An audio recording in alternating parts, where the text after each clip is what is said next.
hear that for you. Oh. No, they usually go, well, thank you for the free meal. Have a good day, sir. Ray is a 60-year-old man in a 30-year-old's body.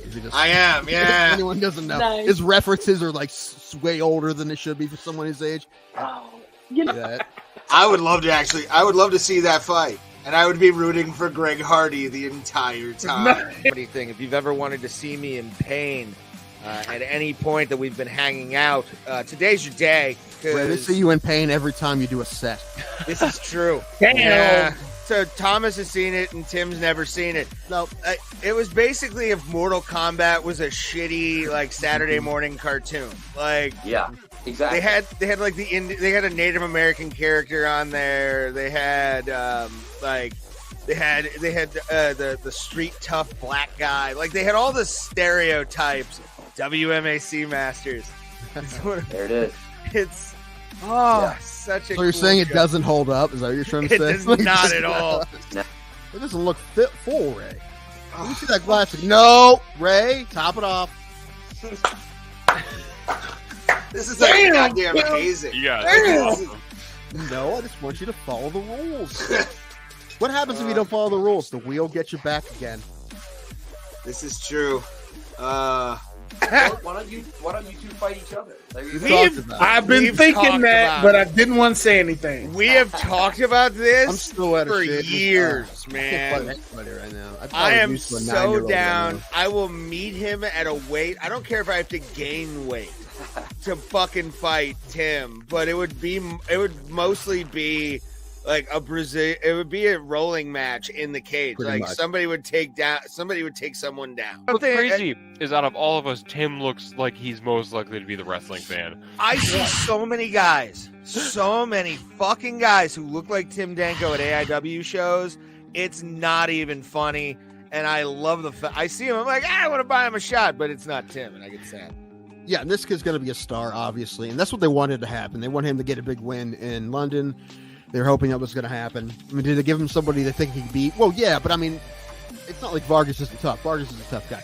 And yeah, Pimblett was a big favorite. But that's what they wanted to happen. They want this kid to be one of their next big stars, especially in the lightweight division.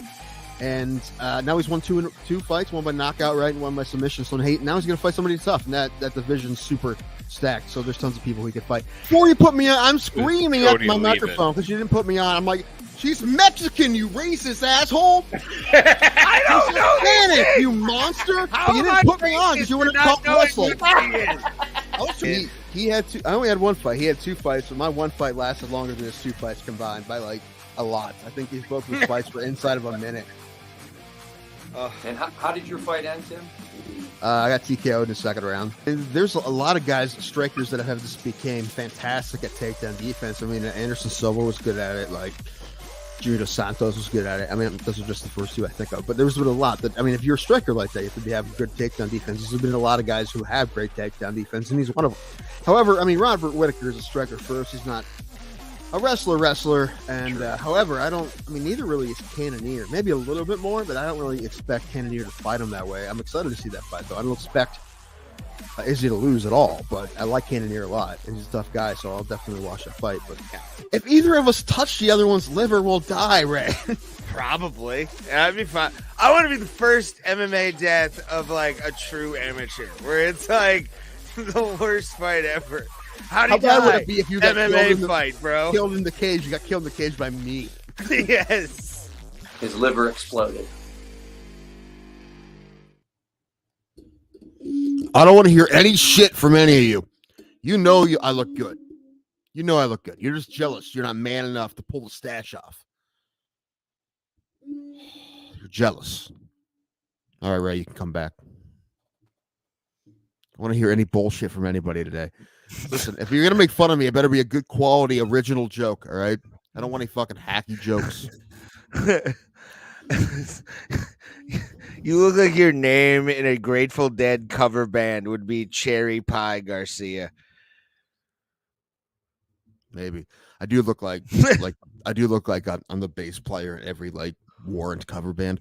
Or like no, I do look like the greatest free agent roadie in the Midwest. You Like, do. like you need a guy, dude. You call Danko, dude. He's fucking got you. He's the man. Dude, he runs line just with his feet. Think about that, man. Mm-hmm. He's grabbing groupies' titties while he's doing it. Yeah, He's dude, the best. I look like a 80s roadie legend named like Hank Parr. Yeah.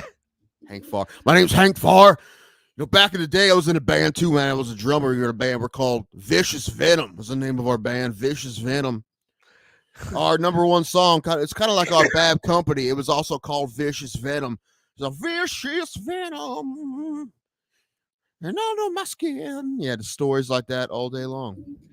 Bro, that is without like I don't know what to tell you about that mustache. Like when you came on camera earlier for some like when you showed me a face, like I want you to calm down. I'm like, what the fuck are you talking about? And then all of a sudden the high school gym teacher shows up and I'm like, what the hell just happened?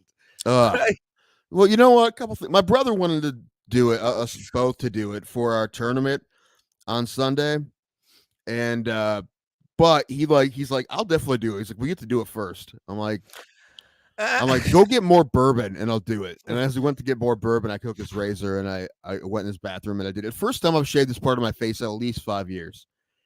It's been a long time. So part of it was like, you know what? I guess I'm probably due to just check down there, make sure that it's all right. I don't have like anything growing weird. I don't have any weird gross or like rashes or some shit down there. So I actually was surprised that everything looks good under here. That's it. I mean, skin wise. I'm well aware that I was going to have the biggest double chin I've ever had. I'm like, I knew that was there. That's not a surprise. I knew that was going to be the worst part. Other than that, I'm fine with it, really. And I have to keep the mustache, man. I don't want people to see my teeth, so I gotta hide it under the mustache. Yeah, that's why I sent you the picture. You had I had it like rat tailed up for the tournament. I had it all in one braid right here. Yeah, see that? The fabulous Farther brothers. My God, Jesus. That guy owns a tire place on the left. That with the short hair, like pulled back. That's a guy who knows his way around some radials. Like that's a guy who can tell you about some white walls on the other and that's line. my brother, that's my silent partner / Detective Danko. I kept saying at the tournament, it looks like he should be flipping a pizza at all times. Just. That's a guy who can. That's a drywall guy that can help you hide something right there. Like that's. It's true. He probably put his shit hidden in every house in town. Didn't want to pay me. Here's your electrical fuse, ho. It didn't help the tournament. We lost both of our games, first two games. Aww. Unfortunately. We lost the first one by 1. We got walked off, and the second one we lost by 3. So we should have lost either of those games, which that's what kind of sucks. We should have won both those games. And the first team that we had beat, that came back and beat us, they ended up winning the whole thing. So our team was not bad. We knew that. Just our league was pretty close, and just we have to happen to lose the first 2 games. And what's really fucking suck, I'm pissed. We only had 9 guys. We couldn't guys didn't show up who said they were going to show up. And pissed me off. So we had to play with fucking 9, which if we would have had 10 against the first team, maybe. Although it wasn't a huge deal because they didn't go. No, it's a huge deal, Tim. Overall, it's a huge deal. I'm just very disappointed softball season's over, though. That's definitely true. Because I had a lot of fun, man. It was fun. And I had to play second base again. Oh. And my team was pretty pumped, but sarcastically pumped, but pretty pumped when I made like a routine play. It's all right. Yeah, it's basically a Rudy. Made a nice ground ball through it to first base. My brother was playing first. Chariots of Fire as you're towing second base. Just dun dun dun dun dun dun dun. That's what it felt like in my head. That's what I heard in my head. You hear that like That's true. Oh, I wish we had video of it. We could have put that music to it. So we go. That would have been funny. And my rat tail and my headband. Yeah, it looked pretty good. Looking like the greatest coke dealer ever with your mustache. Yeah, it's somehow a fat coke Like, dealer, you were the which is a little surprising. Well, no, some guys just do it for extra cash on the side. Yeah, but Yeah. I mean, I'd probably be in my own stash. To be honest with you, I wouldn't be a very good coke dealer. Like, I'm not gonna lie to you. Have you ever seen you've seen the documentary Cocaine Cowboys, right? I don't know if I've seen it all the way through. Max Mermelstein, the guy who kind of brought down everything. You look like you could play Max Mermelstein in like the fictionalized Cocaine Cowboys movie.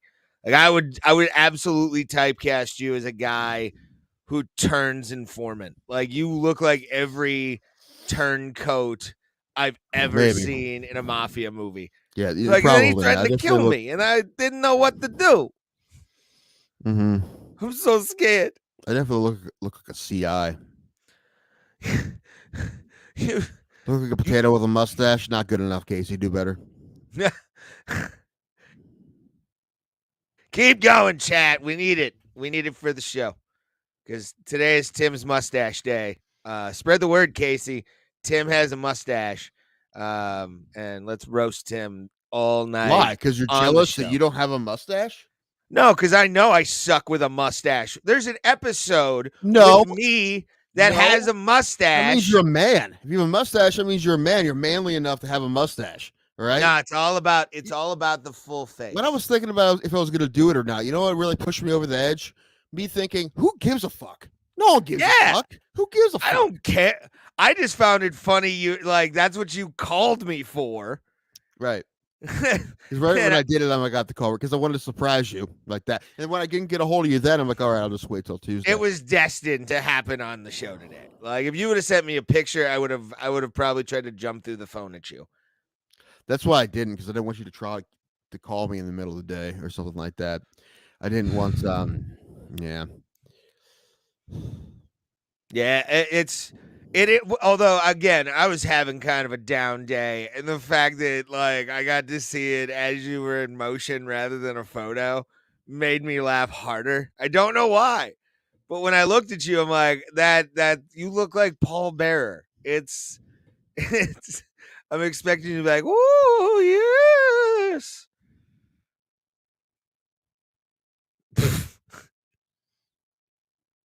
You okay? I'm fine, man. But my pillows are 100% made in my home state of Minnesota. You do look like you vote way more right than you ever should. That's a good point. Next presidential election, I'm doing this again so people don't bother me. Usually with long hair, they give me weird looks. I'm kidding. I've never had problems with the polls. But no, I'm definitely going to let it grow back. I mean, but I don't know. Maybe I'll keep it less ridiculous. I don't know. I do. No, I don't know. I like this. I'm going to keep probably growing out. But yeah, I would say keep the chin because you and I both have no chin. So you know what's it's funny? It's because of the fatness. I mean, I actually have a decent chin without it. Without the fatness. Yeah. I didn't even notice till now. I'm like, oh shit, it looks like I have no chin at all. I'm like, I know I have one though. It's there. It's just kind of hidden by the fatness. Yeah, I just look like, where's my chin, bro? you look like every comic book store owner I've haggled over a Spider-Man issue. Yeah, that's true. I do. D&D tournament back behind the Ray. I do have you that hired guy Burt from The Reynolds' Simpsons son kinda... to do the show. Those 2 joints. I like to hide my chin in an Asian woman's thighs. It's a very nice place to be. That would be bad, but I couldn't get one for the show today. It was my original thought. I also think it would be kind of weird if the whole show I was just like, no, you have a COVID mask on the entire show. Sure. Just an N95 just over your face. Now I kind of wish I would have done that. Although you would have been able to tell. You would have been able to tell. Man, I think we're gonna have to start putting them back on here soon, man. It sounds like it. No. I'm I not mean, doing not it. mandatorily, but like, I feel like, Nope. I'm good. I'm fine. dude, I don't I want know to I die. probably have So. to with the Cleveland with a certain place that I work at. They're saying that in the fall they're gonna make them recommended. So If they get recommended, I'll start. I just don't want to die. You know. well, yeah, you can worry about that. I'll go when I go. You know what I'm saying? At this point, I mean, I'm definitely not worried about like a lockdown or anything like that. I'm just worried about I me dying. That's am. all. I am. Dude, But all the that's my shit I've read has conspiratorial been. brain. Well, yeah, I know. There's people have been posting shit, but it's all been fake news, conspiracy shit so far. But they did find one case of the new variant in Michigan. I feel better if it was like in Washington State instead of Michigan. I'm gonna get it. I'm gonna get this shit when I go to the fights. Alan's coming to Andrew's fight. Ooh, yay! Yeah, I want to go so bad, but I'm probably not gonna. It'll be I have a sold ticket out for by you. the time. I have a ticket What? for you. I have a ticket Did for you. you? I How much do I owe you? You don't owe me anything. Oh, thank you. Alan ended up buying seats, and Andrew told me today he had a ticket for me. I didn't tell Andrew this shit, but like I have to. He's just like, just tell your name at the door, so I'll just have him put it in your name Okay. because I won't need it. So I also need to Venmo him the $50 as well. That you get the Venmo me $25. Okay. He doesn't have Venmo. He's like, I want to do cash, man. I'm like, fuck. Okay. I don't have any cash right now. I have to wait till I get my money for next month, and then I'll take it out, and I don't have to physically give it to him. So Okay. I'm like, all right, Yeah. you're making this more difficult than it has to be, man. Okay. Yeah, I was gonna do the full thing, but he does. Well. If he's an old man and doesn't accept digital payments, He doesn't apparently. So you Mo, how which means dare it's more you? difficult. At the very least, I'll give it to his wife at the fights if we can't see him before then. Yeah. But yeah, Mm. I'll get down there and watch that fight. I really am excited about that. Sure. Whoop. Can you hear me? Yeah. Can you hear me? Yep. Show that picture. On. Show the shorts. Oh, yes. Totally forgot. But and we will share this out coming up very soon. Let me get back in there because I signed out. We sponsored our first fighter, guys. Technically, we sponsored our first fighter, Andrew Law. He's going to be taking on Julian Lane, which, Tim, you know what I find hilarious? I got promoted to one of Julian Lane's top fans on Facebook. Oh, nice. Yeah. Good. I got have you been trolling him? No, not yet. I'm gonna wait until Saturday to start doing that because I feel like only like an MMA trolling should only be a week. Yeah, I think that's true. Probably. Like it shouldn't be longer than a certain amount of time, in my opinion. 2 joints. I would gladly sponsor Jeff Molina. You kidding? If we had the money to do that, I would absolutely. Or any UFC fighter, really. But like Jeff Molina, you think I give a shit? He likes a dick every once in a while. If I give a shit about that, I wouldn't be doing the show with Ray. That is truth. Here we go. Look at those. Yeah, that's ours. That's ours right there, dude. And the other logo is that pizza place that we got pizza from when you were here. Yeah. But still, do you know this is a lifelong dream of mine, Tim? Like I can check this off my bucket list and say a show I'm a part of is being advertised on Fight Shorts. Yeah, dude. It looks good. And I don't know if those are the front or the back. I couldn't tell you if those are the front or the back. I don't know. I don't care. The logo will be seen by the people in the building. Bro Plata. Please tell me he should. Like dude, I'll lose my dick at the fights if all of a sudden he's like, shout out to Bro Plata. And it's just He won't us. remember. It's okay. I'm not gonna ask him to. Well, what if he beats Julian, man?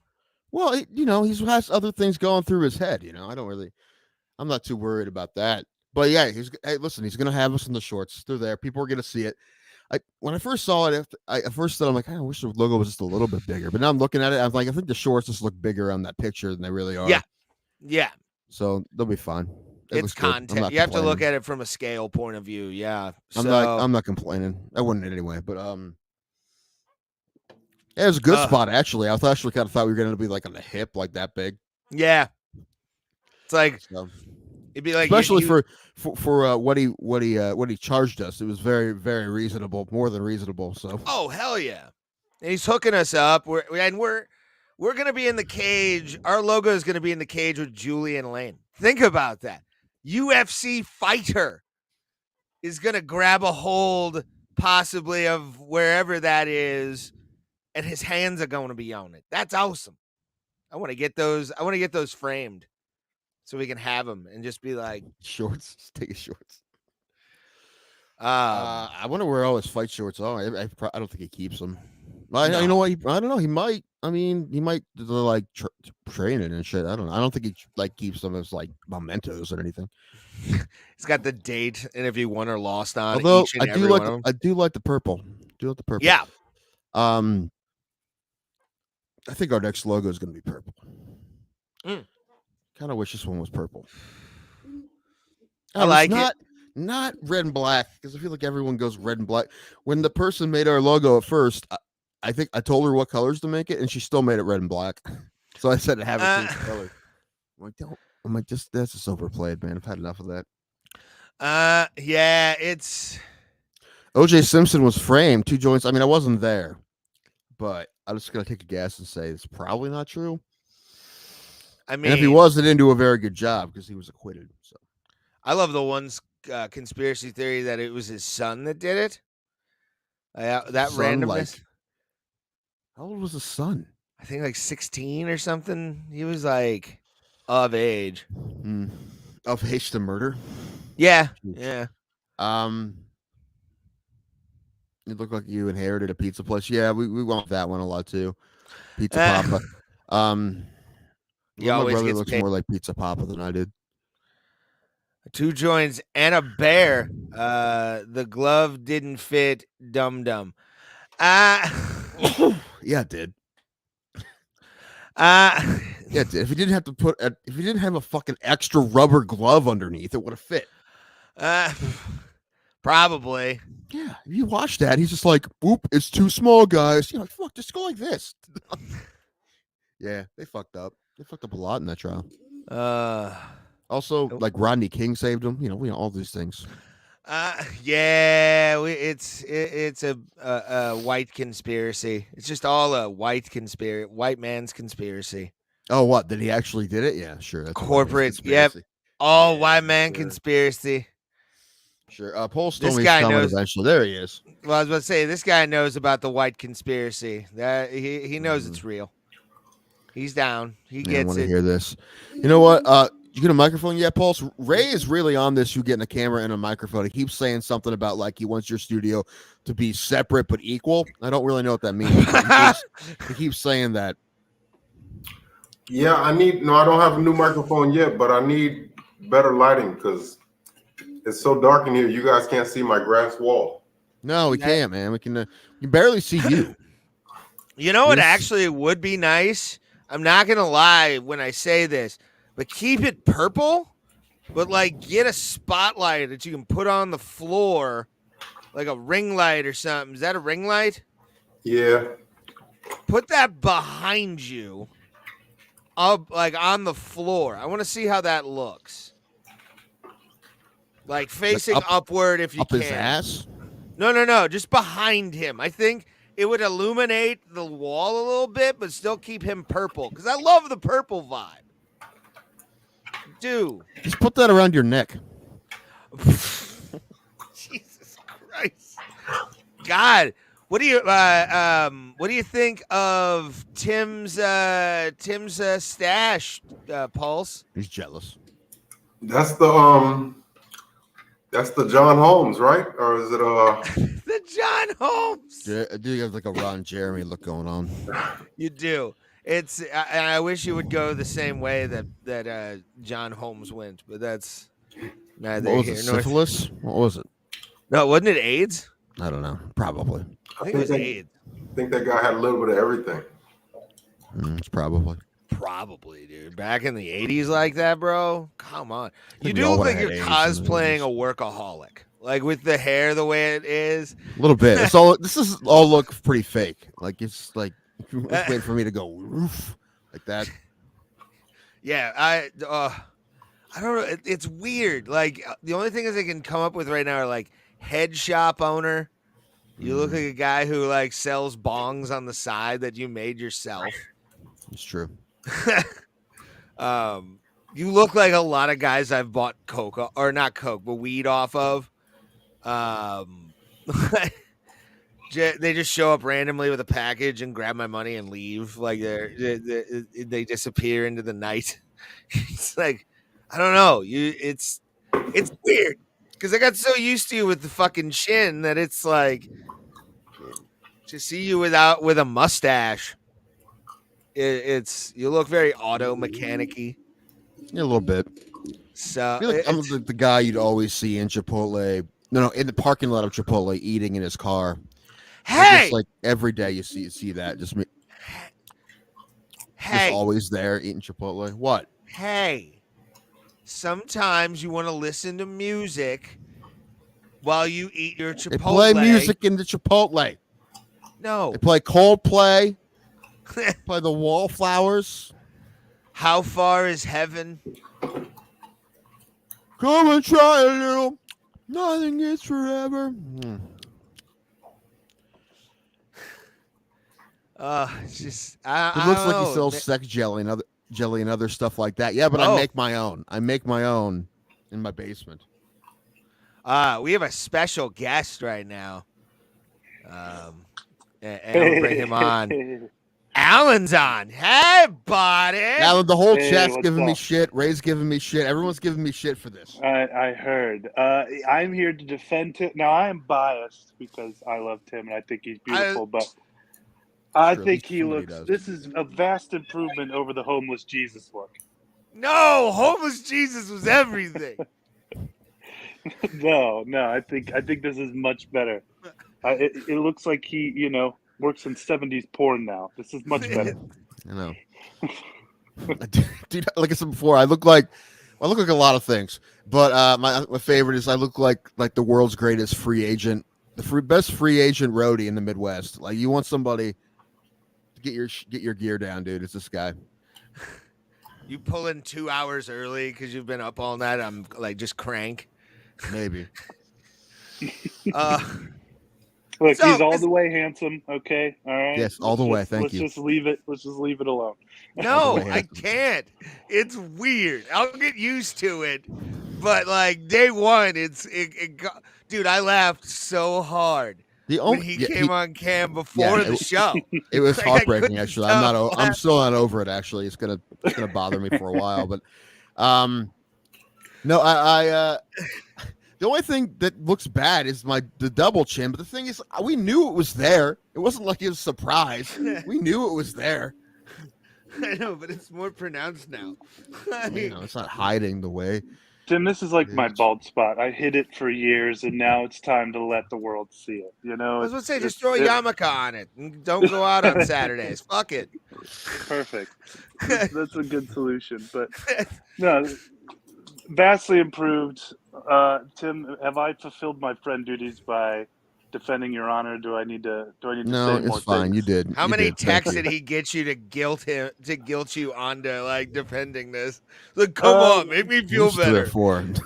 Well, so when he first did it, he sent me pictures, and I said it was great because I've been telling him to do it for a long time. But then he did ask me one or two times to come on, which I only managed it because my kids were in bed and my wife is out. So that's how we Nice. get to come on. So, I like it. How you been otherwise, man?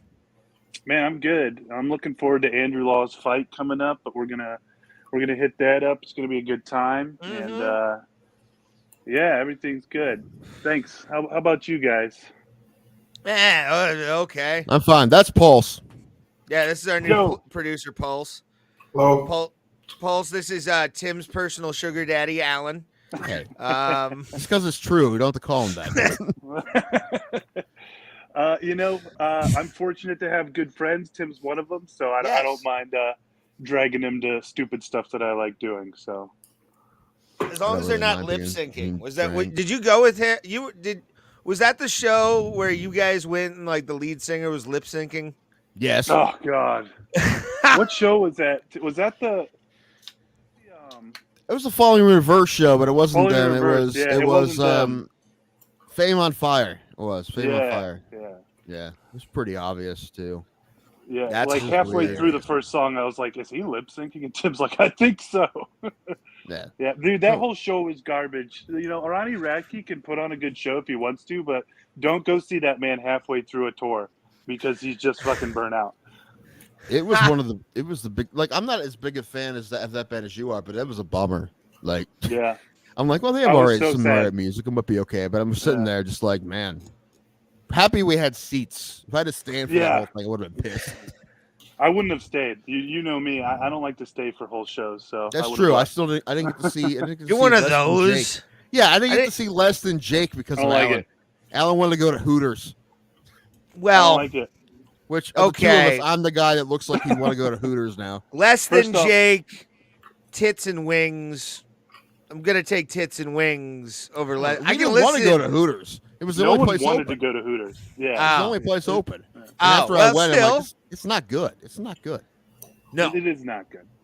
but that's I don't like those people. I hate Flogging Molly fans are notorious for doing that shit at like a lot of shows. Like I've seen them. I saw like maybe a third of the crowd leave when they were on the road with Dropkick Murphys. And I'm like, fucking stay for the whole show. You paid for it, motherfucker. Like, why? Why do you do Well, that? my point is, we saw the band that Tim wanted to see, and I wanted to stop paying $10 for beers. That's So okay. so that's where I was at. I can see I was that. ready to. Right, I was trying to party, and that was cost prohibitive to Really? party at that venue. We drank and more after that. What? We went to Hooters and then we had the worst Uber driver I've ever had. And then Oh my god! that guy, dude, number one, his car smelled like cigarette smoke. Oh no, like Black and Miles. And then and he was like, his music was super loud the whole time. He was texting and driving. I'm like, this is the worst Uber driver I've ever had. That guy gave no fucks. Alan probably still gave him 5 stars.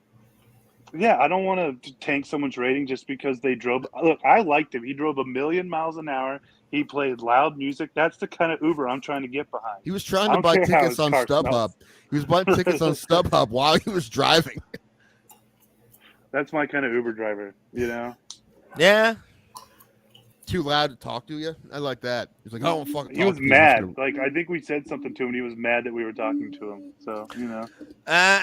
Some Hey, Uber drivers don't want to talk, and sometimes those are my favorite drivers because, like, I just relax. Don't That say, never like, works with Alan, especially drunk Alan, because Alan talks the Uber driver's ears off. I mean, I get talkative when I drink too, but you can tell within the first 5 seconds where you're like, oh, okay, I can just relax. Now. The last one we had told us about the crab races in Lakewood. We learned about that from our Uber driver. We learned about crab races. They still do those over there.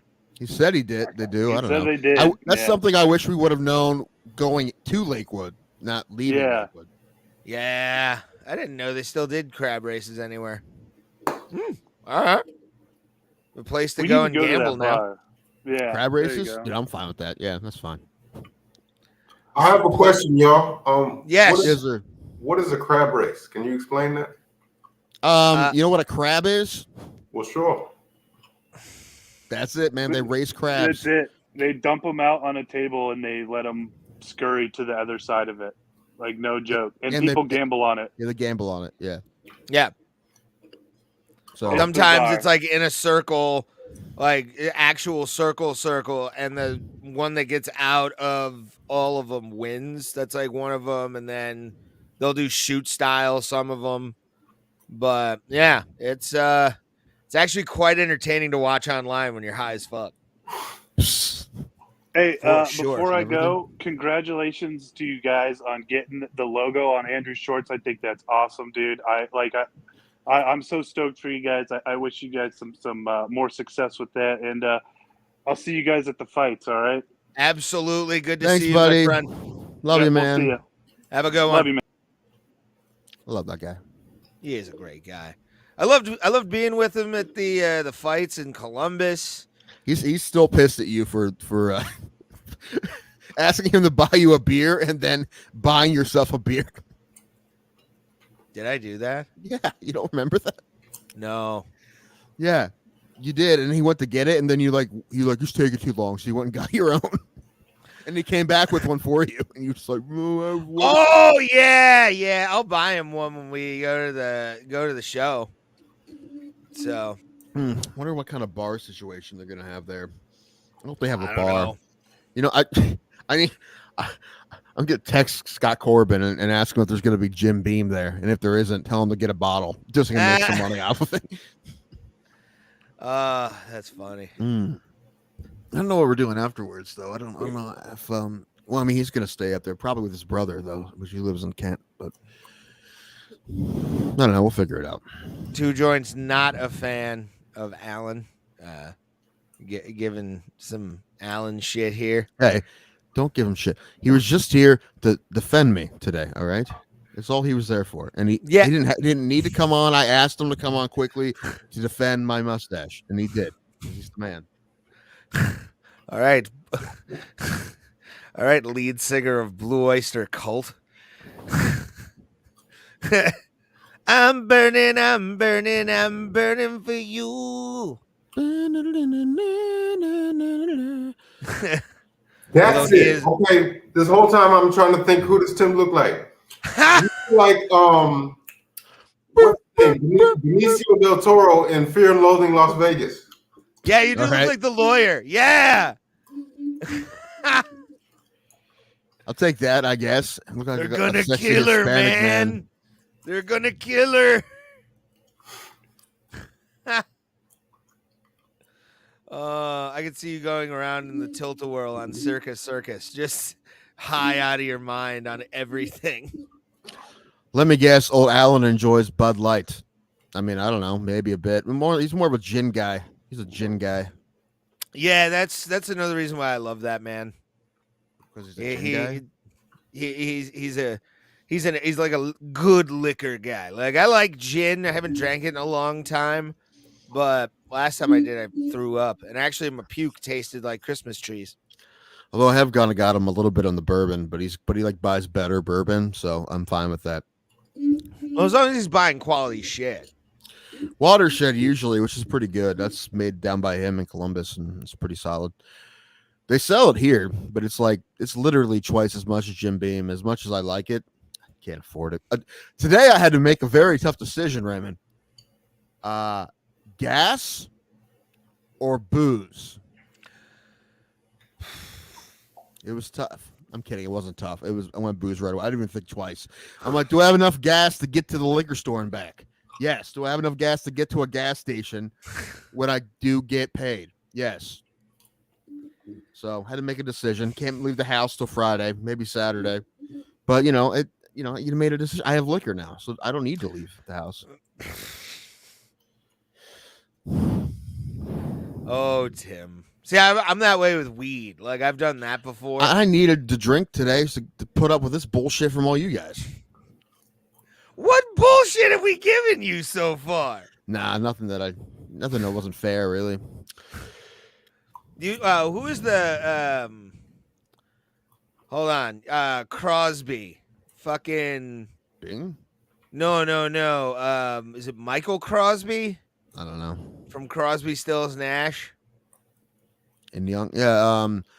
Dude, I think Glenn Fry rocked this look at one point. Yeah, Glenn Fry and Don Yeah, Henley. great. Don Henley had a stash behind the drums too. That's true. I look like all the Eagles. That's what we're saying. I look like the Eagles. No, you look like the roadie for the Eagles. Don't joke yourself. Come on, You put man. up the wall of sound because you know how to do it. okay. Yeah, dude, but I'm fucking back up everything though. Down sick, I'll be there, dude. I'm fucking sick in Hotel California. I'm on a dark desert highway, Mm-hmm. cool wind in my hair. Oh, you could also pass for that guy. Did y'all ever watch that cartoon called Metalocalypse? Yeah. Yes. One of the guys in the band, I forget his Oh, name. yeah, it's the bass player. Yeah, his hair's like up here though. His hair's like Yeah, that Pickles? Was it Pickles? I think Pickles was the blonde guy, isn't it? No, Pickles I think was the dude who had the bowl cut and everything. Or was Pickles the guy who's like, "Dude, you put lobsters in a pan and it'll sear it to death? That's so fucking cool." Maybe. No, I think that might have been Pickles. I can't Murder Face? Was that it? remember. No, This is Murder. So I thought- Murder Face the singer? Yeah, Murderface No, was the singer. Nathan Explosion was the singer. Okay, so Murderface. Murderface. Yeah, Put in Murderface. I think so. I think he was right. Two joints do better. I'm afraid of Googling Murderface. Just do better on that Don Rickles reference, son. William Murderface. Yep, that's him. Yeah, William Murderface. Thanks, two joints and a bear. Appreciate it. Poker face, Lady Gaga. Sure. You do look like a porn producer who does casting couches with. Oh yeah, no film. 100%. We're gonna post this. You're gonna be famous, and you just don't have like an SD card in the camera. You said there's no film in the camera. Yeah. Oh man. And I'm always the star. Yeah. Well, he was gonna show up, but we already rented the equipment and everything, so we got to do it. Yeah, we're already here. So why don't you tell us okay. about yourself and where you're from? Mm-hmm. Why'd you want to get in this? Okay, now get on the couch. We hosed it down earlier. It's fine. It's clean. We use the same things that the UFC uses for COVID. Got it. No, they had them foggers. Remember? Did you ever see those? Fog machines. Yeah, they had like backpack foggers spraying out like some kind of antiseptic or something on after every match. And they gave everybody those 60% shots. Yeah, the Johnson & Johnson, the best one. The best one. Because it gave you natural immunity, something people don't want to talk about anymore. Yeah, but it didn't work. Didn't you get COVID like a day after you got that shot? You got it like right after you got that shot. No, it was like a couple months. It was like August. Yeah, it was like August, actually. I didn't get it till I missed a booster, and that's when I got it for the first time. When there was a booster I didn't get is when I got it. Y'all, Wait, is it? I was gonna say y'all know it's coming. I believe y'all were speaking about earlier. Y'all know it's coming back, right? We figured it. I mean, We knew it was kind never of going to go talked away. about it. We knew it was never going to go away. It was always going to be a thing.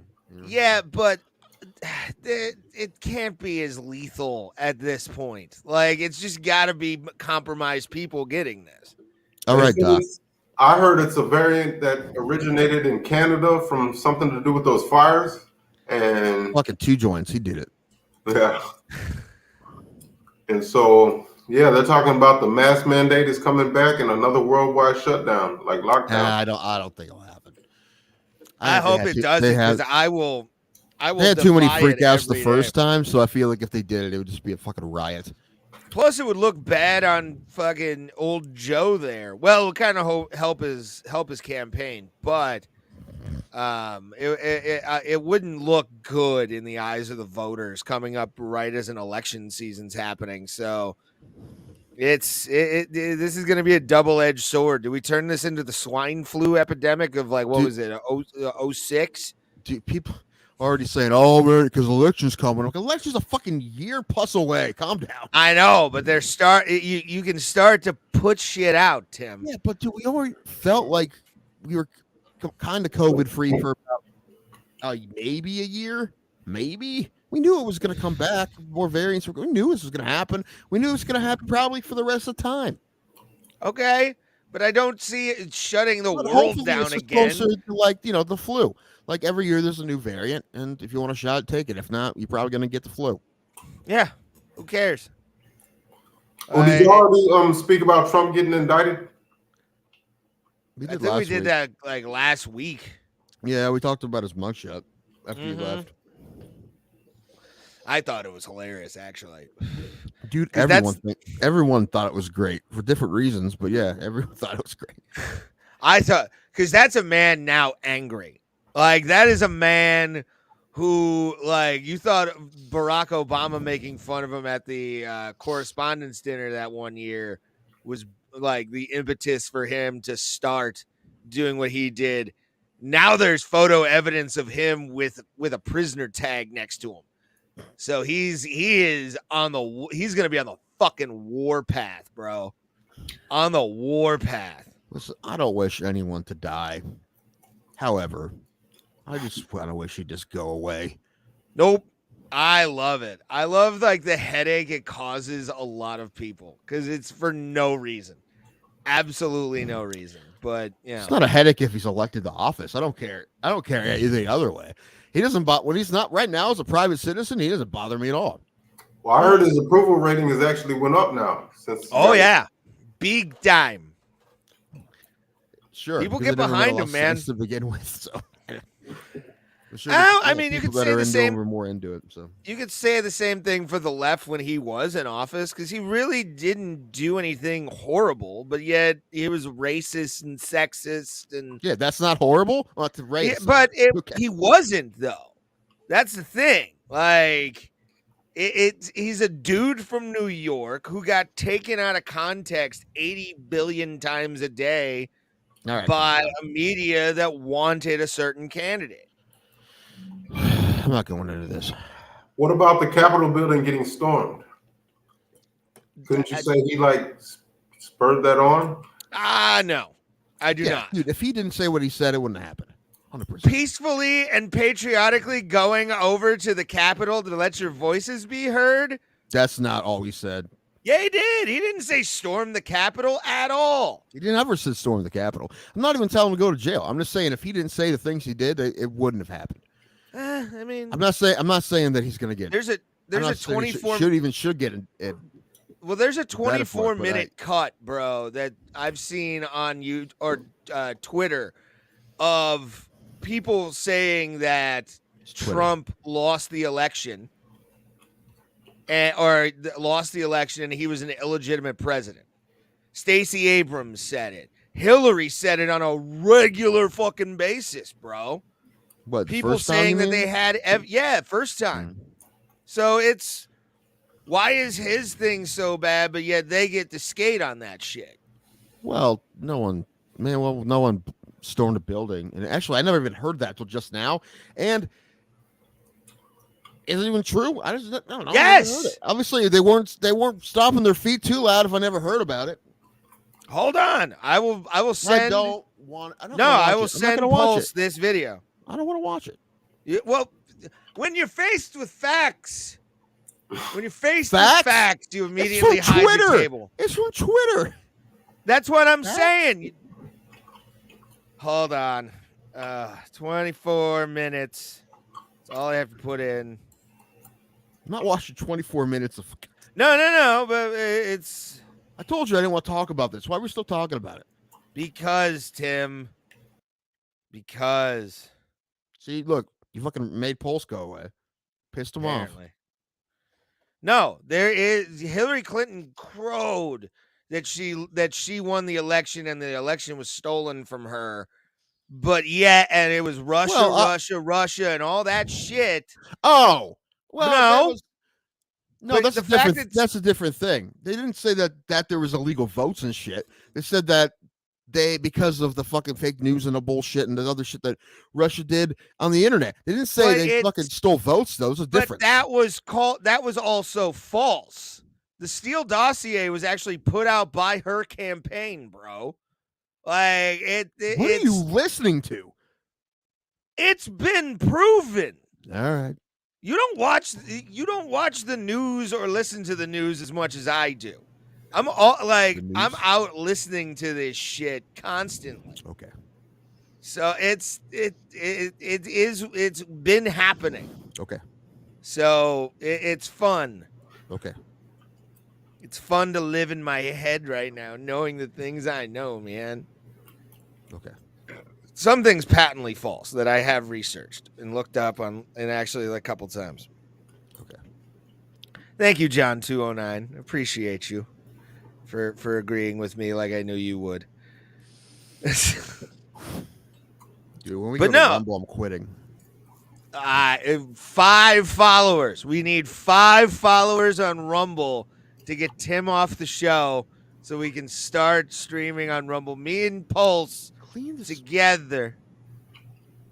And they're gonna do it, man. RFK 2024. RFK 2024. I'd be fine with that, honestly. Me too. I'd be fine with that. We're other. What? I said it again, dude. I will most likely vote for Republicans again in my lifetime. It's not that one. Yeah, I don't know. I love the monkey wrench. It's fun. It's fun to watch people cry over nothing. It's hilarious. Jesus, Leftist woke, Casey. potato head. At least someone. At least I would say more. Center left. Woke. Yeah, I'll go woke. Potato head. Maybe today. You look like Or if it's Frank not Zappa, Irish. You look like if Frank Zappa lived to 60. Maybe. He might be moving to Montana soon. Oh my God! Don't bring up Vivek. Vivek Ramaswamy lost all cool points with me. I guess over the weekend. There's too many syllables in his name for Republicans to vote for him. Very true. Very, very true. At least the base. At least the full-on base of the Republican Party. But there's a video of him rapping Eminem's "Lose Yourself." Oh Lord. It's the most cringe shit. Now that I'll watch. Pulse, look, Google and bring that up. Vivek Ramaswamy. It's in the chat. John 209. VIVEK. It'll come up in the thing. Just when it says Emmett or "Lose Yourself" or Eminem. Show this video because I saw this video and when I watched it, it's some of the most cringe shit and I'm king of cringe. I revel in cringe all the time. Can you spell that name one more time? VIVEK, and that's Ramaswamy. Oh God. Yeah, I know.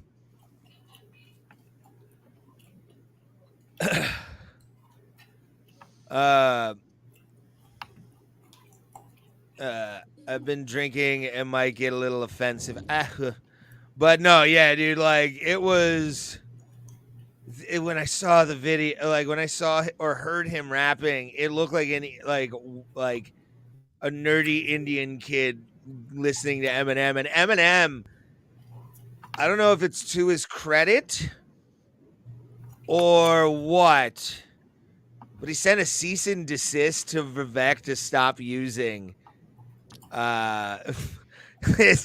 He sued people over "Use Yourself" a lot, actually. I think he sued an entire country, I think.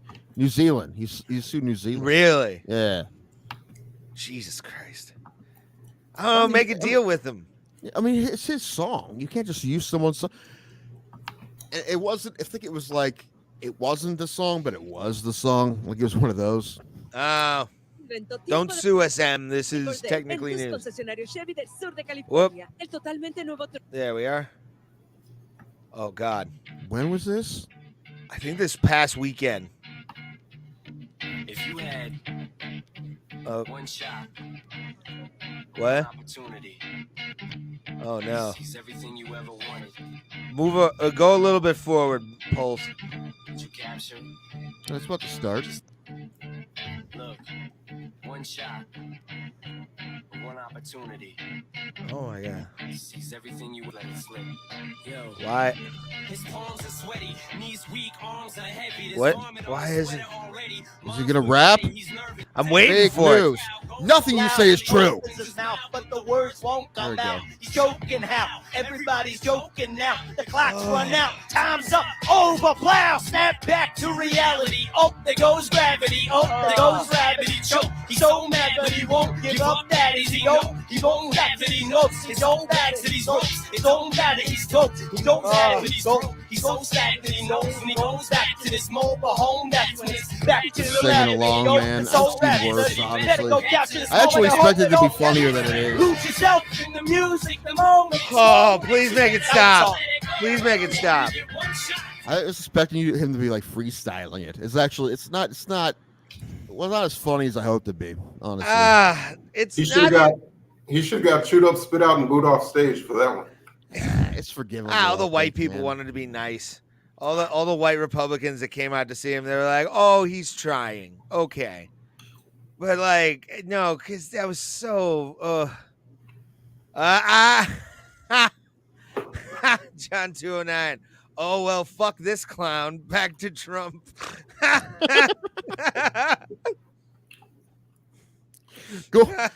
We're going back to the MAGA. We're going back to the MAGA, guys.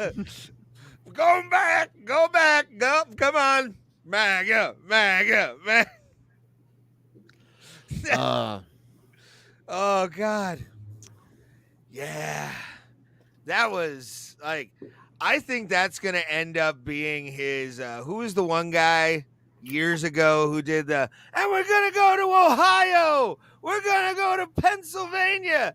Yeah, that guy. I'm trying Standing states, he knows. oh man, I can't remember. He was like a Democrat. He was a Democrat. I know he was like trying to go against Bush. But dude, that video, like, ooh.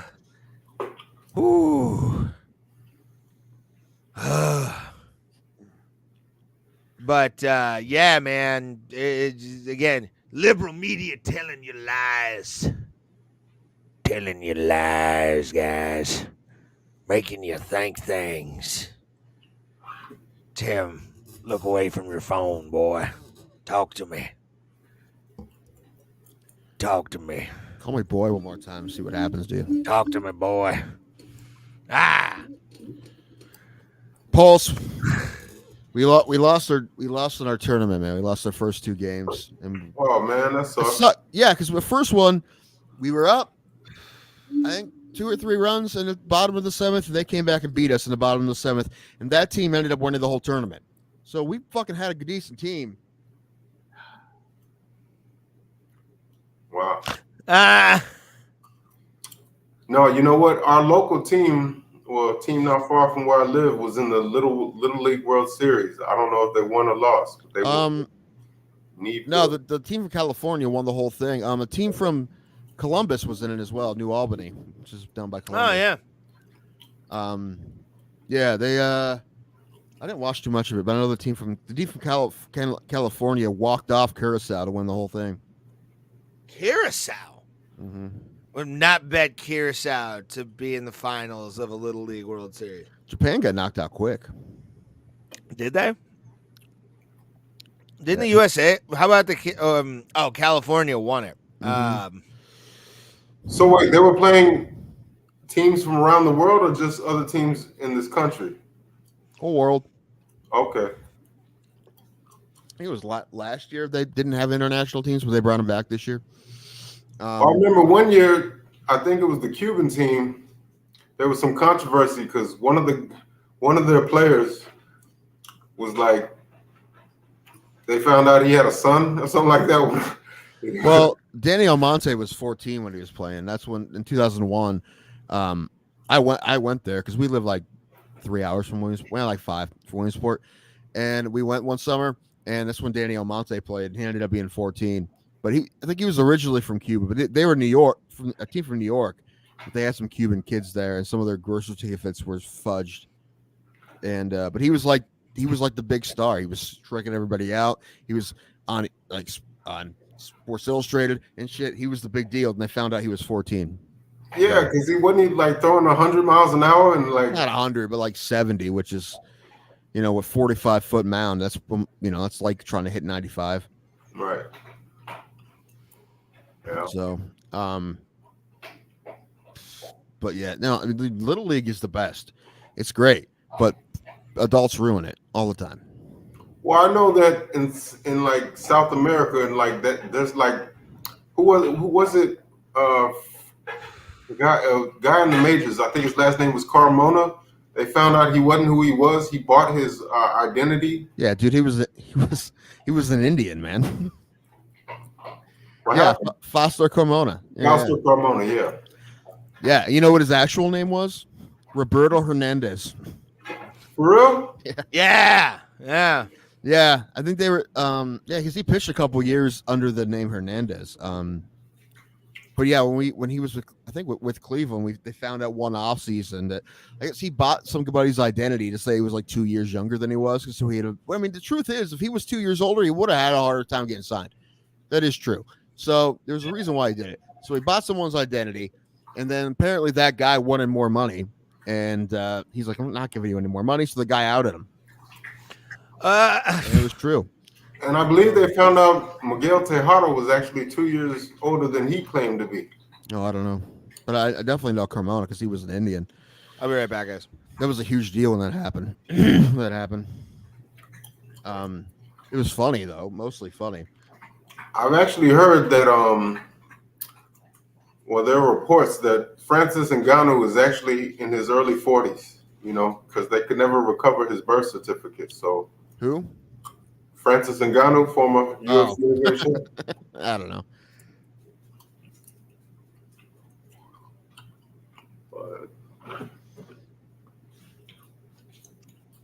Sorry, I'm texting. Okay. Well, dude, I think Julio Franco played till he was like almost 50. Yeah. Because he was one of those guys too. He ended up being a lot older. But however, I don't know. I think he was playing professionally in other countries in his 50s. So I think he was in the majors. He was 47 in the majors, I believe, at least. I believe, yeah. And Ricky Henderson, he played quite a long time. But he was on steroids. I don't give a fuck. Yeah.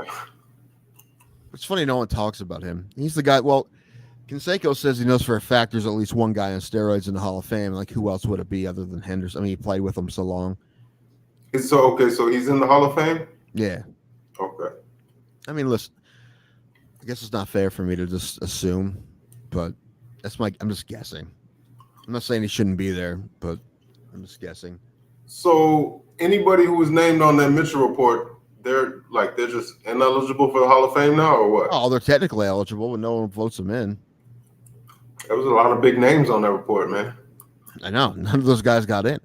I think they're all their eligibilities expired. Bonds, Clemens, I think Palmeiro and McGuire, like all those guys, their eligibilities expired.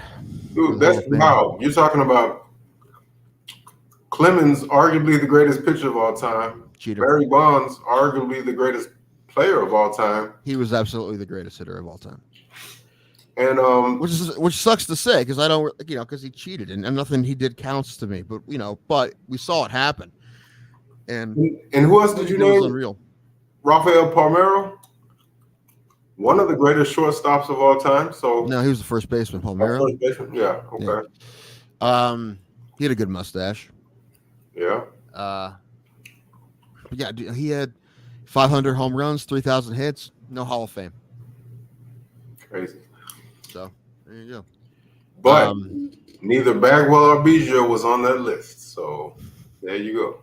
Can't believe Bagwell wasn't on that list. He wasn't. He was not. Yeah, but you know what? Bonds wasn't on the list either, was he? Like it. Dude, even Victor Conti to this day, if you haven't watched the Bauco Untold on Netflix, he still doesn't admit that he gave steroids to Barry Bonds. Well, I guess he never actually got caught, did he? No, he never did, but it's pretty obvious. Right. Well, he did say that he gave stuff to his trainer or something, but he never personally he personally gave stuff to Tim Montgomery and Marion Jones, but not Bonds apparently. Yeah. Did you ever see the 30 for 30 on Marion Jones? Yeah. Yeah, that was kind of interesting. Man, I just you cheated, you get what she went to jail, right? She went to actually jail. Yeah. She's like the only person I know that actually went to jail for steroids. A lot of people got their shit taken away, but she went to jail. Well, I think she went to jail for lying, right? Perjury, yeah, I think, yeah. But still,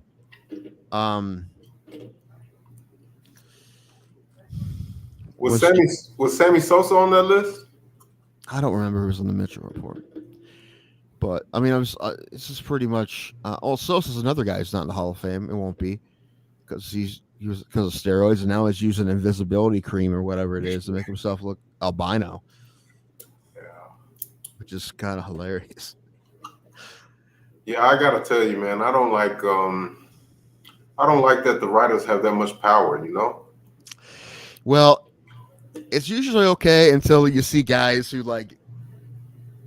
don't get unanimously like Griffey and Jeter didn't get unanimously voted into the Hall of Fame. There's one guy who wants to be like the one guy who I was the one that wouldn't do it. Yeah, they want to make a name for themselves or something. Yeah, I mean, what kind of Griffey is obvious first ballot Hall of Fame. What it's like they have. That's the only power that they have. It's like I know there's several guys that were 97% or whatever. You're like, what are you even doing? I mean, if Ken Griffey Jr. is not a first ballot Hall of Famer, then there's no such thing as a first ballot Hall of Fame. And I think the only unanimous one ever was Rivera. Rivera is the only one that was unanimous, but it should have been the fact that Griffey and Jeter, this the first two names I thought of. There's a lot of them that you're they're 98 percenters, and you're like, why?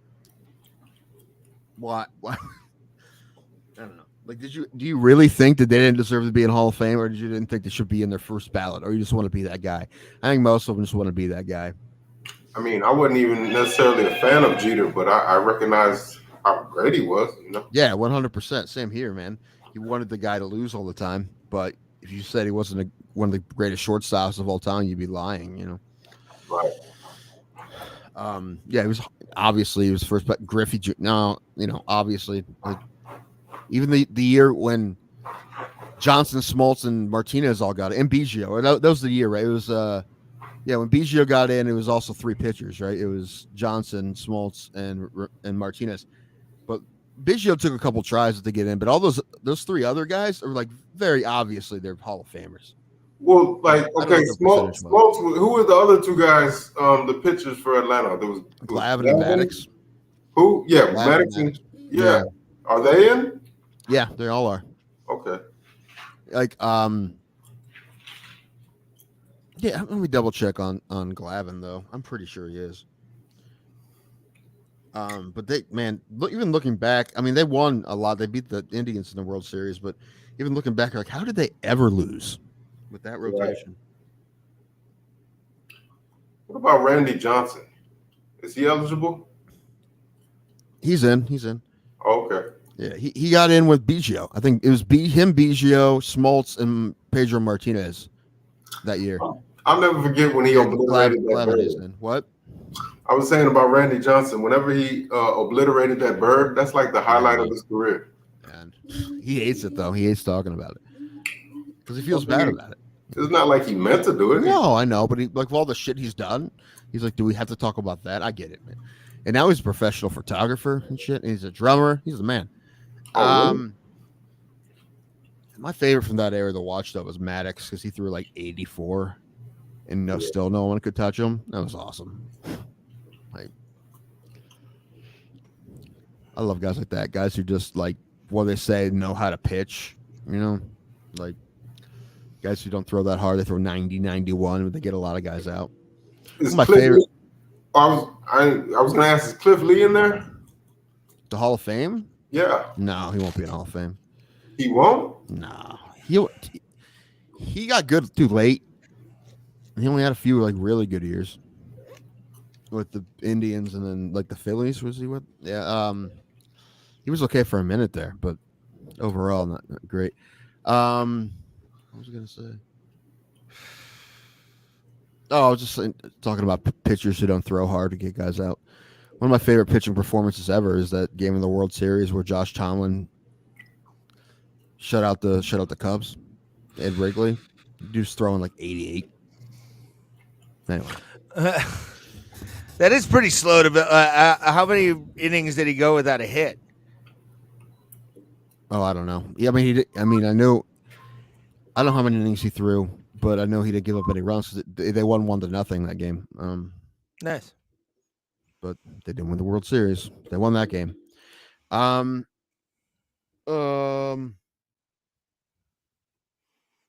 I don't know what. I did like what you sent me over the weekend, and I wanted to share this on the show. When the Twins were beating up on the Indians, and the Twins organization just won my favorite team of the minute award for this lovely thing. Where they gave basically a UFC breakdown of Jose Ramirez's fight career or this year so far, and for them to have that's fucking hilarious. Where it's the no decision with Miguel Cabrera, that made me laugh. Like the knockout thing was pretty good, but like adding in the Miguel Cabrera fight was pretty funny too. So good. Yeah, but Miguel Cabrera is just like he goofs around with everybody. But no, that was pretty funny. They put that up there. They didn't even do that in Cleveland. Yeah, but sure. yeah, but you know what? Minnesota's in the Central. They don't like Tim Anderson either. So, well, yeah, I mean it's Chicago. It's the Chicago White Sox. Like Minneapolis and Chicago. That's like. Oh, we didn't talk about this. Somebody got shot at the White Sox game. What? Oh yeah, I saw somebody put up a joke thing that was the first 3,000 fans to Comiskey Park in the next game. It'll be bulletproof vest night. What happened with that? Like I kind of figured someone got shot, but yeah, shooting at 2 wounded. Yeah, gun fired inside stadium. Now, can we admit Chicago has a crime problem and a shooting problem?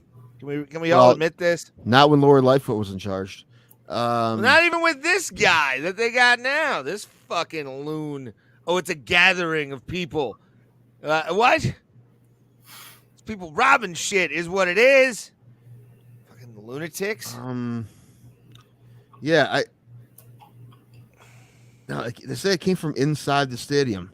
At one point they said it was outside, but now they're saying no, it's inside. And they don't know shit. It's crazy. They still don't know anything. They don't know who did it. They just know that there was a 42-year-old and a 26-year-old wounded. They're going to be all right. They don't have metal detectors at the how does somebody get That's the thing. That's what they're trying to figure out, because of course they do, right? Of course they do. Now, however, the plastic guns are a thing. You can 3D print a gun. It's not impossible. Yeah, but why go to a fucking baseball? How many innings did this person wait for until they shot him? Like, I have no idea. Were they like, hey, I want to. What's crazy is they don't know shit about this. Like, they had how many cameras in that place? Inside man. They don't. That's what it is. Sure. Inside Usher. I should just. What was that? People. Y'all remember? What was it? One of the Naked Guns were. What's the guy's name? OJ. No. Nielsen. No. The guy that used to play for the Yankees, the 44. Reggie Jackson. Yeah. He's gonna kill the Queen. Yeah. And he hit a pistol up under, I think it was third base or something like that. Yes. That's what that reminded me. It's Roberto Clemenza. What is it? What is it? It's I forget what it is. Something like that. Yeah. No, Naked Gun movies are great, dude. But I mean, again, this is just like Chicago's just starting to become really fucking dangerous. If you can't go to a goddamn baseball game without worrying about it, fucking gunfire going off, bro. I'm still really curious to what the fuck happened there, because they South have any stadium. You know, we've been in stadiums, plenty of them. They all have fucking metal detectors, right? So yeah. I mean, again, it's not. plastic guns are a thing, but it have to be. Still, like, you have to really hate somebody to want to go to a baseball game to kill whoever it is, or like, I don't know. try and have it on you just to brandish it and shit or something like that. Like, Yeah, but even plastic guns, don't they have metal bullets? Like, how did it? No, you can have 3D printed bullets as well. Oh, okay. But they Yeah, didn't say bro. anything about that. They didn't say anything in what I've been reading about the ballistics or anything. I don't even know if they know. I don't even know if they've recovered bullets. yeah. All I know is 2 people got shot, but they're going to be okay. But we don't. They don't. It's weird. They don't know shit, or at least they're not saying anything. I mean, at first, the only thing I just read is at one point they thought maybe it came from outside, but it didn't. What game? It came from Who are they inside. playing? I don't know. Not Cleveland, so I don't care. But yeah, it could have been like a pissed off drunk fan too. That's another thing, because they're not an open. I don't think it's an open carry state, Illinois. I think like I don't think you so. can't bring your guns anywhere in the state of No, Illinois. that's one. I think it's one of those states that the city dictates all the laws. Yeah. So, like New York, even though New York is mostly woods, because of that one giant city they have that dictates all their laws. Yeah, them in Buffalo. Yeah, but Buffalo's like it's like more of a rural city kind of compared to New York. It is. Oh yeah, but very blue. Tim looks like a Prius. The I don't body get is it, not but it's, saving energy. it's original. I'll give him that. Yeah, dude. I don't know. I feel like a Kia Rio. Thank you very much. Black and Korean. Nah, you're more of a Pinto. I'm gonna say that's a guy who drives a Pinto. I look like an El Camino. That's what I look like. Sure. More than a feeling, just blaring out of like the stock speakers. Dude, if you want to be cool, somebody was telling me about we played on a different field for the tournament. Someone was telling me about somebody like at a tournament they were at there. Some guy was hitting like 400-foot bombs like into like other fields and shit. And he said he was wearing a Sex Panther jacket. Nice. I'm like smoking a cigarette. I'm like, sounds like the coolest guy I've ever heard of. I'm like, a Sex Panther jacket hitting 450-foot bombs, smoking a cigarette. This is a badass. What was that's the kind of league we have. I'd go up to bat, and the catcher for the other team and the umpire were both smoking cigarettes. I'm like, dude, come on, man, really? I gotta breathe here, man. My lungs are surrounded by a lot of insulation. It needs to expand. Well, my lungs are actually. Well, I mean, if they're not healthy now, it's because of CPAP. But they're good in pink, man. I don't smoked. Yeah, you were saying something earlier about like it's like, is it rubbing it raw, the CPAP machine with Right on here. your chin? No, it's pulling my mustache some. That's why it looks good. If I showed you a close up, it looks a little patchy in places because it rubs the hair off. But I also thought my mask would be tighter, and I guess it is a little bit, but not as much as I thought it would be. So that actually makes me feel better. That means it's not much of a problem. Does your have you tightened the straps at all? Yeah, I always do. But I didn't know if you reached max capacity with that head, so I'm not sure. You know what? My mask is a medium. Thank you very much. Is it? Yeah, but it's like this area. It's like Yeah. But yeah, it's a medium. I got new shit. It's on the way. Because my insurance will pay for it at so much time. So when I'm at that amount of time happens, the fucking medical supply company calls me constantly. And I'm not exaggerating. They've been calling me every day for months. I probably missed about 100 calls from them. I'm not exaggerating. Literally. So I finally picked it up. And they're just like, hey, you want to order this thing? Like, you can get everything. I'm like, yeah, just send it. Send it. Whatever. I didn't have to pay for it. So I'm like, yeah, send me new everything. I get a new hose. I get a new everything, which is good because I don't have to clean my hose now. I just get a new hose. Yo, that's Tim getting them new hose. New hose. It's true. I don't want to clean my hose. I want new hose. especially with that flavor saver right there. That's true. That's true. Going sweeping, baby. Going curling. I can see you actually, believe it or not, stenciling in free rides in your mustache.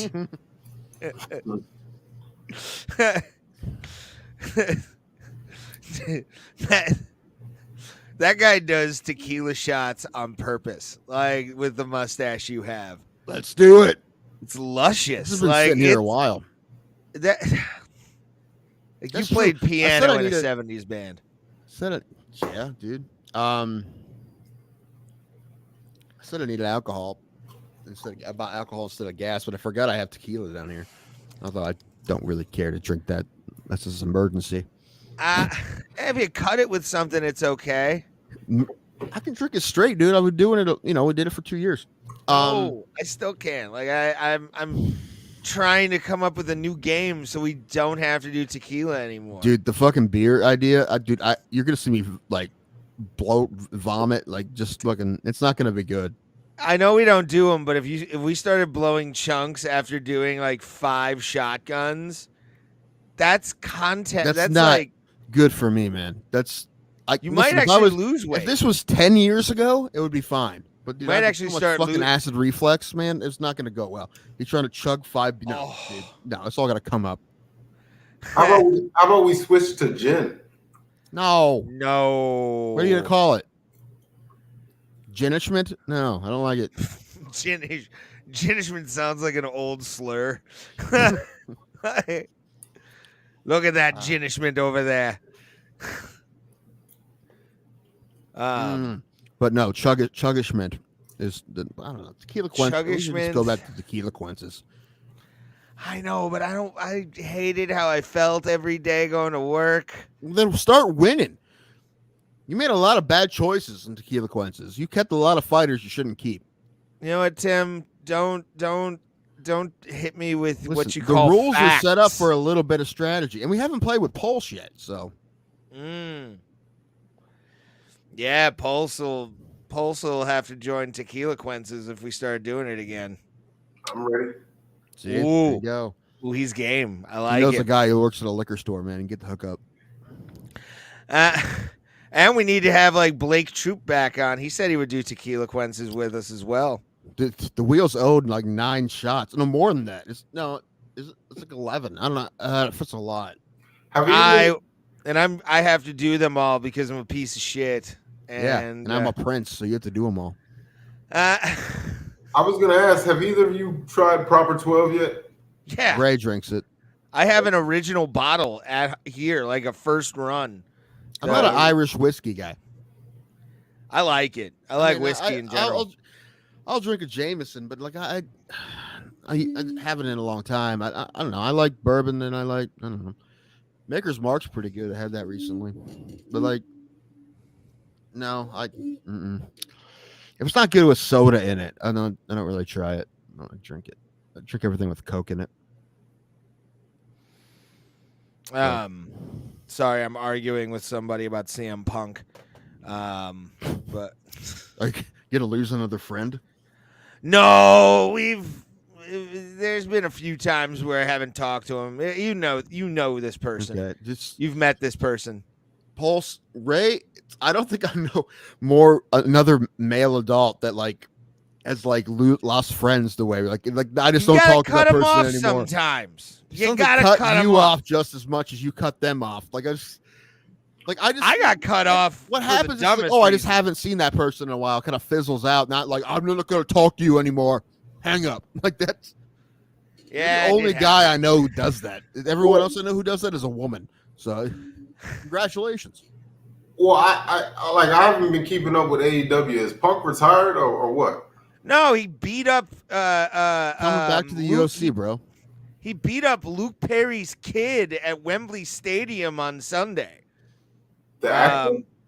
Yeah, Luke Perry, the guy that died, his kid is Jungle Boy in AEW. Even I knew that. And he decided to get lippy, and he said the one thing you don't say to a guy who really doesn't take shit, which is, "What are you gonna? Are you gonna do something about it?" And as soon as I read that part of the conversation, I knew that Punk like beat his ass. Cause like you don't say that to another man who you're shit talking and not expect it to happen. It's like Habib slapping Artem. I knew that a dolly was gonna be thrown or something was gonna happen. You fuck up. You trust yourself, and then that happens. Yeah. Sorry. After seeing CM Punk's fighting skill on display in the UFC, the guy who he whooped, or Luke Perry's son, he must not be able to fight for shit. Right? No, It's wrestling, Pulse. No. This is Tim. Google it. A legit shoot fight happened at AEW's All In. You cannot convince me that it was not rigged. You can't was convince not. me. You can't. There's no way you're not going to convince me of that. Well, No way. the thing was too. Apparently, he was told like he wanted to do something with like real glass, like to break himself through real glass or something, and people were telling him not to. And he got slammed onto glass, a glass windshield of a car that they had rented for the show, and looked at him and went, "That's real glass. Don't be so soft." And Punk beat his ass after he went to the backstage. I just don't get it.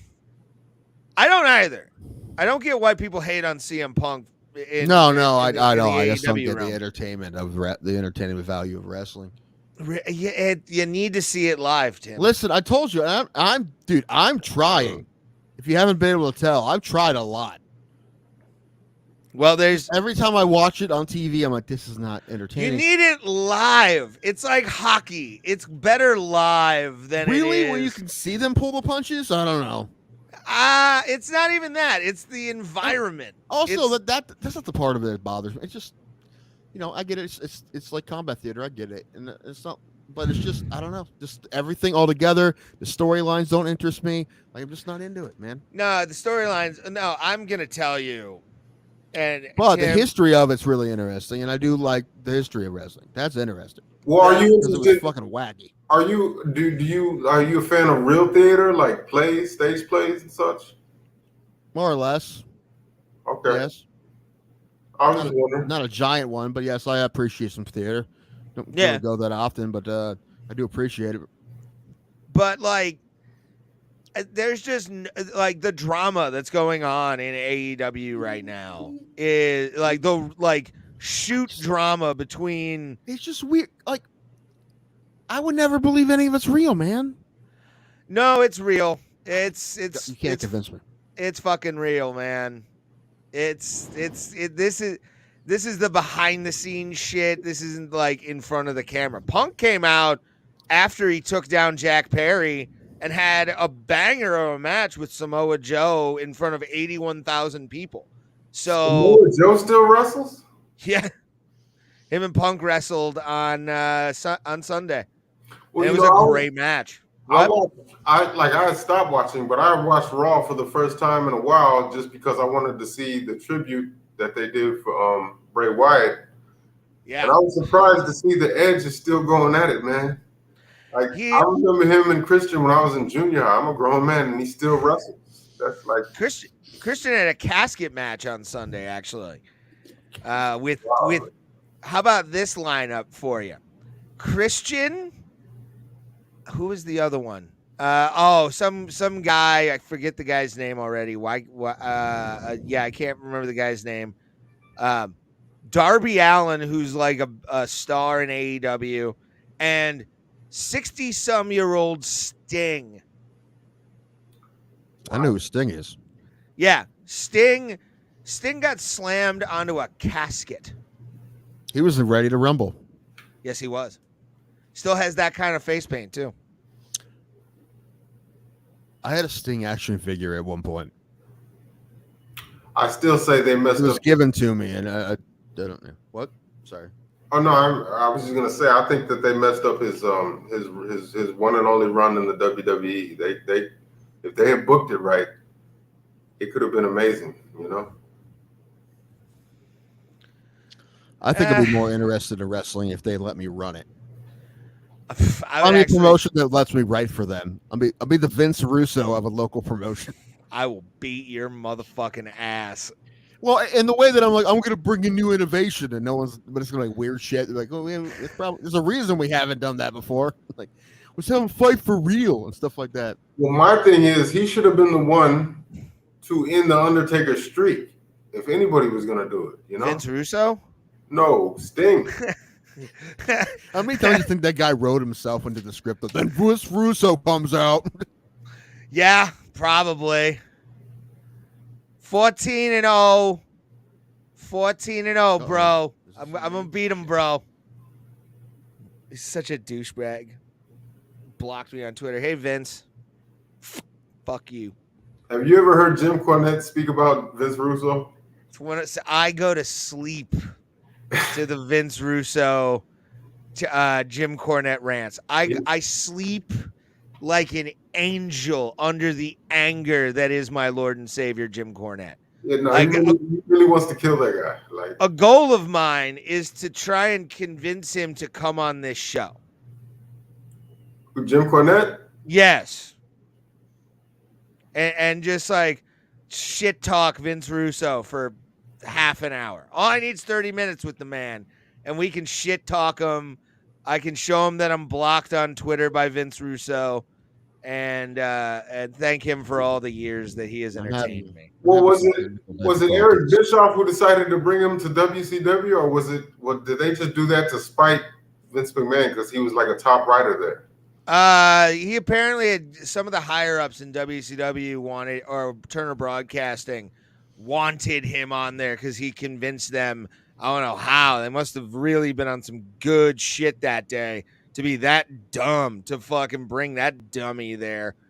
Like Vince Russo is just a right knob job. Like it's one thing to let him be a writer there, but who decided to give him that much power to where he could just Turner He Broadcast. made the Attitude Era, fam. He made it. Sorry, I get sick whenever I hear bullshit. Just just the whiff of it is it's so palpable. You don't because you say it all the time and you don't vomit. So, well, I'm not. See, here's the thing. Mine smells like roses. So, like you like your own farts. You smell your own farts, right? You can smell some bullshit just fine. Dude, somebody told me something once in a relationship that apparently their ex-boyfriend used to smell his own farts by like bringing it up to his nose, like wafting it up. What that? Lofting. What kind of savage are you, you fucking child? That's something that a 2-year-old would fucking do. Pulse, if you saw somebody sniffing their own farts, you'd probably beat their ass in public. Don't lie. Oh my God. No, I wouldn't want to get close to him. I just walk away the other direction. Dude, I want to correct it with violence. Like, No, you deserve to get hit. I think I told you this one time before, but a former coworker of mine, he used to eat saltine crackers, and he would eat a couple, and he would take a cracker and no, yes, in the backwash or the whatever you call it from the crackers he's eating, he would spit that on the one cracker and then put another and make a cracker salty, and he would eat it, and I was like, what the fuck? And he's a grown ass in front of people. Yes. That's something like, if that's your thing, you do that in the comfort of your own home and never tell anyone ever. Yeah. But I just got sick. Like, I got a headache and I got like vomity. Yeah. It was bad. Like, what? I mean, I can understand like maybe running your fingers on your gums and catching the stuff and like licking it off your finger or something like that. I can get that. But baby birding yourself? Ugh. All right, I got another one. Okay. I heard this from someone who works at a hospital. There was a lady. Hospital. She's in her bed, and she's obviously there's something kind of wrong with her, but like, other than just what she's in hospital for. But she's eating like chocolate on graham crackers, and they're like, "Where'd she get all that chocolate?" And then they watched her, and what she was doing, she was. Oh no. She was No. She was digging it up Oh, and spreading it on the graham cracker no. and then eating it. Yeah. Oh God. It wasn't chocolate. Oh no. Oh God. I'm like actually. Oh. There's a reason, like people I know work in hospitals and hearing like anonymous stories, like is the reason why I'm the place in the world that I'm the least self-conscious is in a doctor's office. Like they'll take your shirt off. I'm like, done, whatever. You've seen worse. You've seen all kinds of shit. Whatever. Okay. Well, since Tim told that story, I feel like Oh no. you know, a couple weeks back I was gonna tell you a story and then I decided not to. But I feel like the one you just told is not that far from the one I wanted to tell. Dude, always tell the story, by the way. If you haven't figured that out about the show yet, just always tell the story. Yeah, because it's everything for the content and the show. Mm-hmm. Okay, we're not doing a good job today, so you know we need good stories. We need stories, and we also have a clip of me puking, or like dry heaving. So it's a good show. It's become a better show. A friend of mine named Slim. Okay. Used to be 600 pounds. No. Ironic. Okay. There was no irony. He actually was kind of slim guy. He worked one day as a prison guard, just one day. And the reason being is because it was his first day, and there was one inmate who was what they call a punk. I don't know. Yeah. Okay. Yeah. And, and so when the inmates first arrive to the prison, they're made to make sure they don't have contraband. They are made to bend over and spread their ass, pull their butt apart, right? Mm-hmm. Well, this guy, this punk, as it were. What does that mean, punk? I don't know what that means. Sissy. Yeah. All right. And he's to be passed around. Quite popular in prison. I get it. Okay. Like Tracy Morgan in Longest Yard. Yes, exactly. So this guy, it was his turn to be checked, right? It's like a walkie. And apparently he had been in prison so many times that oh no. that he had no pliability to his sphincter. So they told him to bend over and spread it, and he coughed, and they said a bunch of shit just fell out of his ass. My friend Slim said he saw that, and as soon as he saw that, he took off his lanyard, gave it to his boss. He's like, "Yo, I appreciate the opportunity, but I can't do this shit." Yeah, nah, dog. That guy's farts sound like. It's like a Nerf cannon. it's like a tumbleweed going on the street. Oh my god. He was his one and only day as a prison guard, and I'm guessing. Hey, look, kids, it winks at you. That oh man, that's a heck of a first day. Well, did he quit because everyone else wasn't fazed by it? He's like, does this happen every day? I mean, he's like, I could not do this. I can't see myself doing this every day. You know? Yeah, dog. Same thing with just people in the shit, people in the medical field, literal shit and whatever else. People in the medical field see every day. I mean, yeah, crazy. And like being desensitized by horrible deaths. That's another weird one too. They're like, yeah, and they died, and they just like the whole story, and they tell it nonchalantly. I'm like, I'm crying. Yeah, no, I've heard like multiple people who work in EMS say they're not even fazed by anything anymore because they've seen people's bodies just opened up with their noodles hanging out. Yeah, no, that's crazy. Yeah. That, and, people who like homicide detectives and shit too. But, well, I usually watch the documentaries. They're like, I've seen some shit, but this one time, it's like the one crazy one. Oh, I was watching the one today about I didn't realize when I put it on that this happened in Ohio. It happened in Gahanna down by Columbus. guy who lit his girlfriend on fire at a gas station. Oh, that's Yeah. kind of argument turned from that is my question. Well, there's video of it. She like threw a soda in his face, and then he's like, "Oh, you gotta throw soda in my face?" And he gets gasoline out, dumps it all over her, and throws a lighter at her, and she just.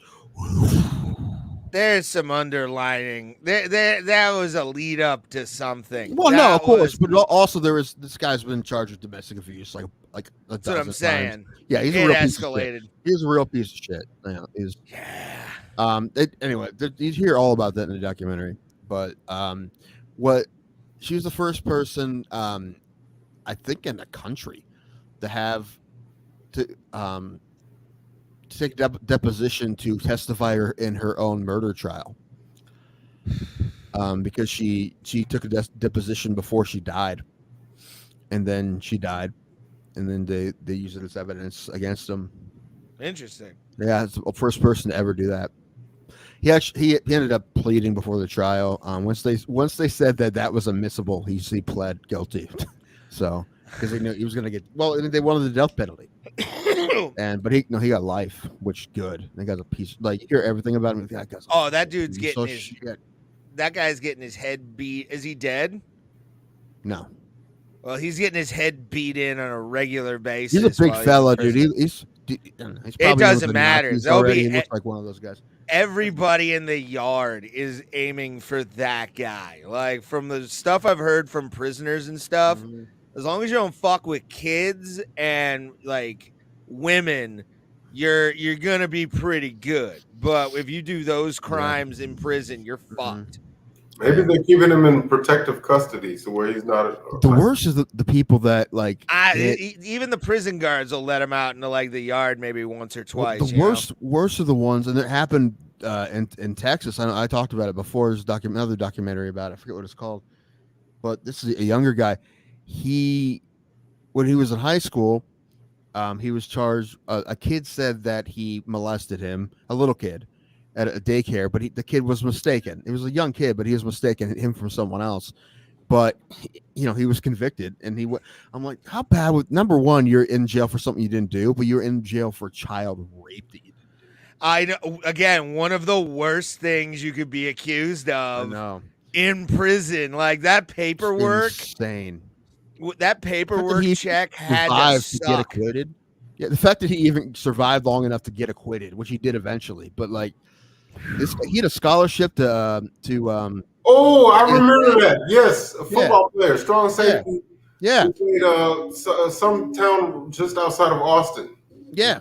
I remember that. Yeah. He had a full ride to UTSA, which is D1, and then all of a sudden, it wasn't the kid's fault. He was a little kid. He was confused, but he said it was him, and really it was his friend who ended up when he was in jail did this to other people.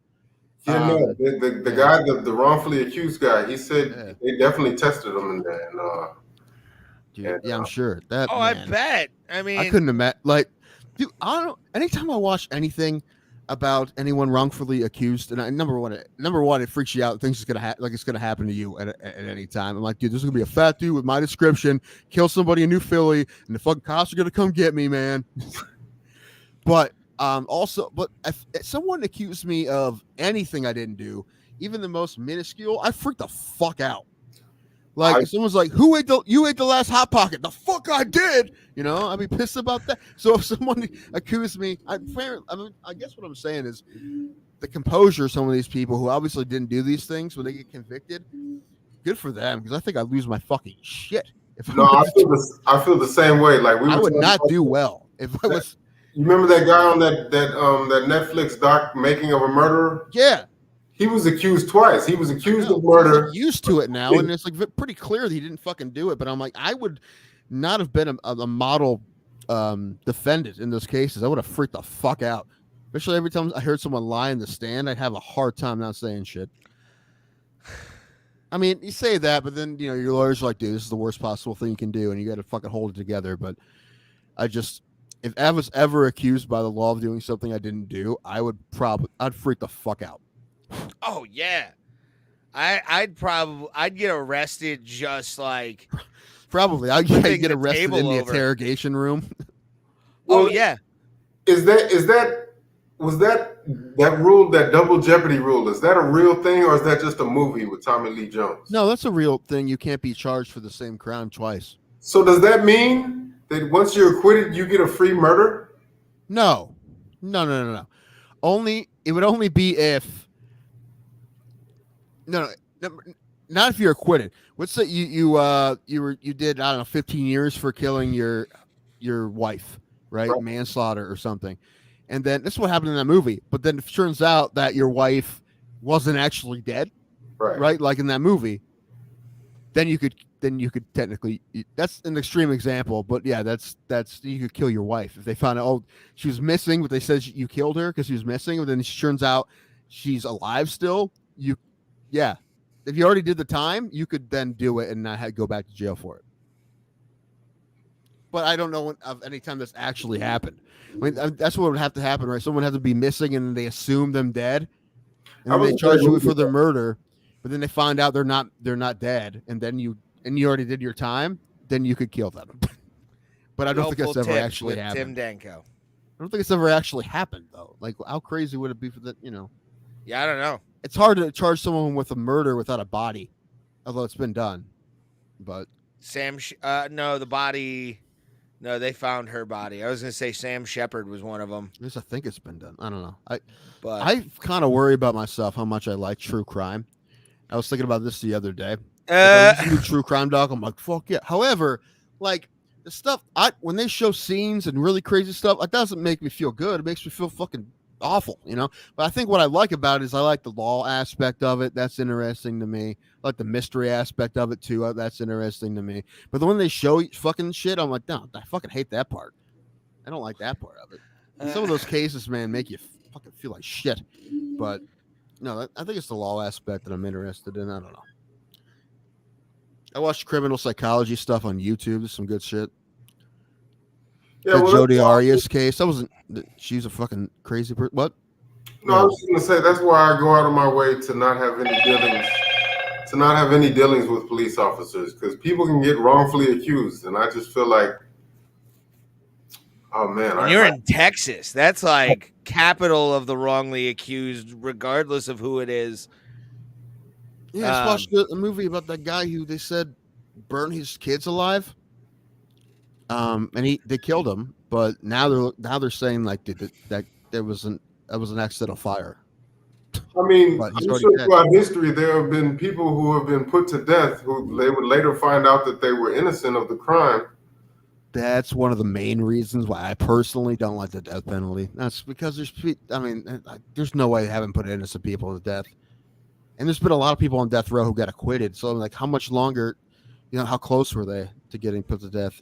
Well, in that scenario, what happens? Do they compensate their family? Like, do they give them money or something? Like, they will sue there'll be a civil case, and they usually will pay something out. Yeah, I mean, is it worth it? Probably not. But I mean, well, Stephen Avery, he was one because he got out the first time. He was accused for rape that he didn't do, and he got out. I think he got like $400,000, and he used almost all of that for his defense. And the next one, when they did it to him again, that is the craziest story. Yeah. That's in case you thought it never happened to white people. It does every once in a while. That guy got railroaded, man. Well, of this second one, that documentary came out years ago. Did he ever get like exonerated, or is that still going on, or what? He's still there. Yeah. Damn. His nephew, that poor kid, dude. I feel so bad for that kid. But his case went to I remember it got overturned, but then that got overturned. Like, so there was an appeal, and it got turned over on appeal. They were about to let him go, then they did an appeal, and yeah. So, and last I heard about the kid, Brendan Dassey was his name, I think. The Supreme Court said they wouldn't hear his case, so I think he's done, man. I don't think he's out of options. Which is crazy because there's no fucking way that he did that. The kid, no way, dude. The interview, they fucking told him what to say in the fucking. Yeah, that's what I did. That's what pissed me off about that documentary. It's like when they were interrogating him, you already know that this guy is slow. You know what I'm saying? So why do you need Why do you need tactics to drive? Like he either did or he didn't, you know. And it's like it's even harder to like hear the opinions of the judges that want to keep the testimony. Because I'm like, you really think that is coerced? Really? Really? You're watching it. It's like, right. No. Whatever. There's a kid here. Well, they just a year ago they had a thing on 2020. Had a thing on what's on Hulu, but 2020 did a thing like because it was 20 years since it happened. This kid here got accused of killing a little girl, and he was juvenile. Yeah. He was juvenile. So in Ohio, juvenile in that kind of case, the judge makes all the decisions. Right? It's just in front of the judge. And that judge, like, dude, I sat in front of her when I had a wreck. She, everyone hated her, and she convicted this kid, but he eventually appealed and got out. But yeah, I don't know. I remember when that happened because he was a couple years older than me. That was a bummer, and they still never figured out who killed that girl. Who killed that girl? Although there was someone who killed a girl a few years later, and everyone kind of assumes that it was that guy, although he never admitted to it. I don't know. They planted it in his head, Tim. Do you know what else got planted in someone's head? Tim? What? I don't want to talk about fights. It's boring. We should at least acknowledge fucking the Korean zombie, bro. Like, I don't care. I watched the fights. Ray didn't. I watched 2 fights because I didn't have power for 4 days and no Wi-Fi anywhere I stayed, anywhere except for one place. I didn't couch surf, but I did things, and Shauna didn't have Wi-Fi. Did things. I watched AEW's All In London. I thought you like got on some creepy website and you're like, I will do things to you orally if you let me use your Wi-Fi. I think it's. You know what, Tim? Don't talk about my OnlyFans page with anything but reverence. Okay, that's how I make my money. It's begging for Wi-Fi on OnlyFans. Yeah, it's a big market for that. Okay. But no, yeah, the Korean zombie got crushed hard, and he did it to himself. He really did. Yeah, but that's the way you want him to go out, though, isn't it? Like you want him to go out going 100 miles an hour and just get. Well, listen, that's the only way on earth he was going to beat Max. I mean, number one, it wasn't going to happen, but his only shot was to go 100 miles per hour at him. But when you do that, you risk what happening. That dull thud when he hit the canvas.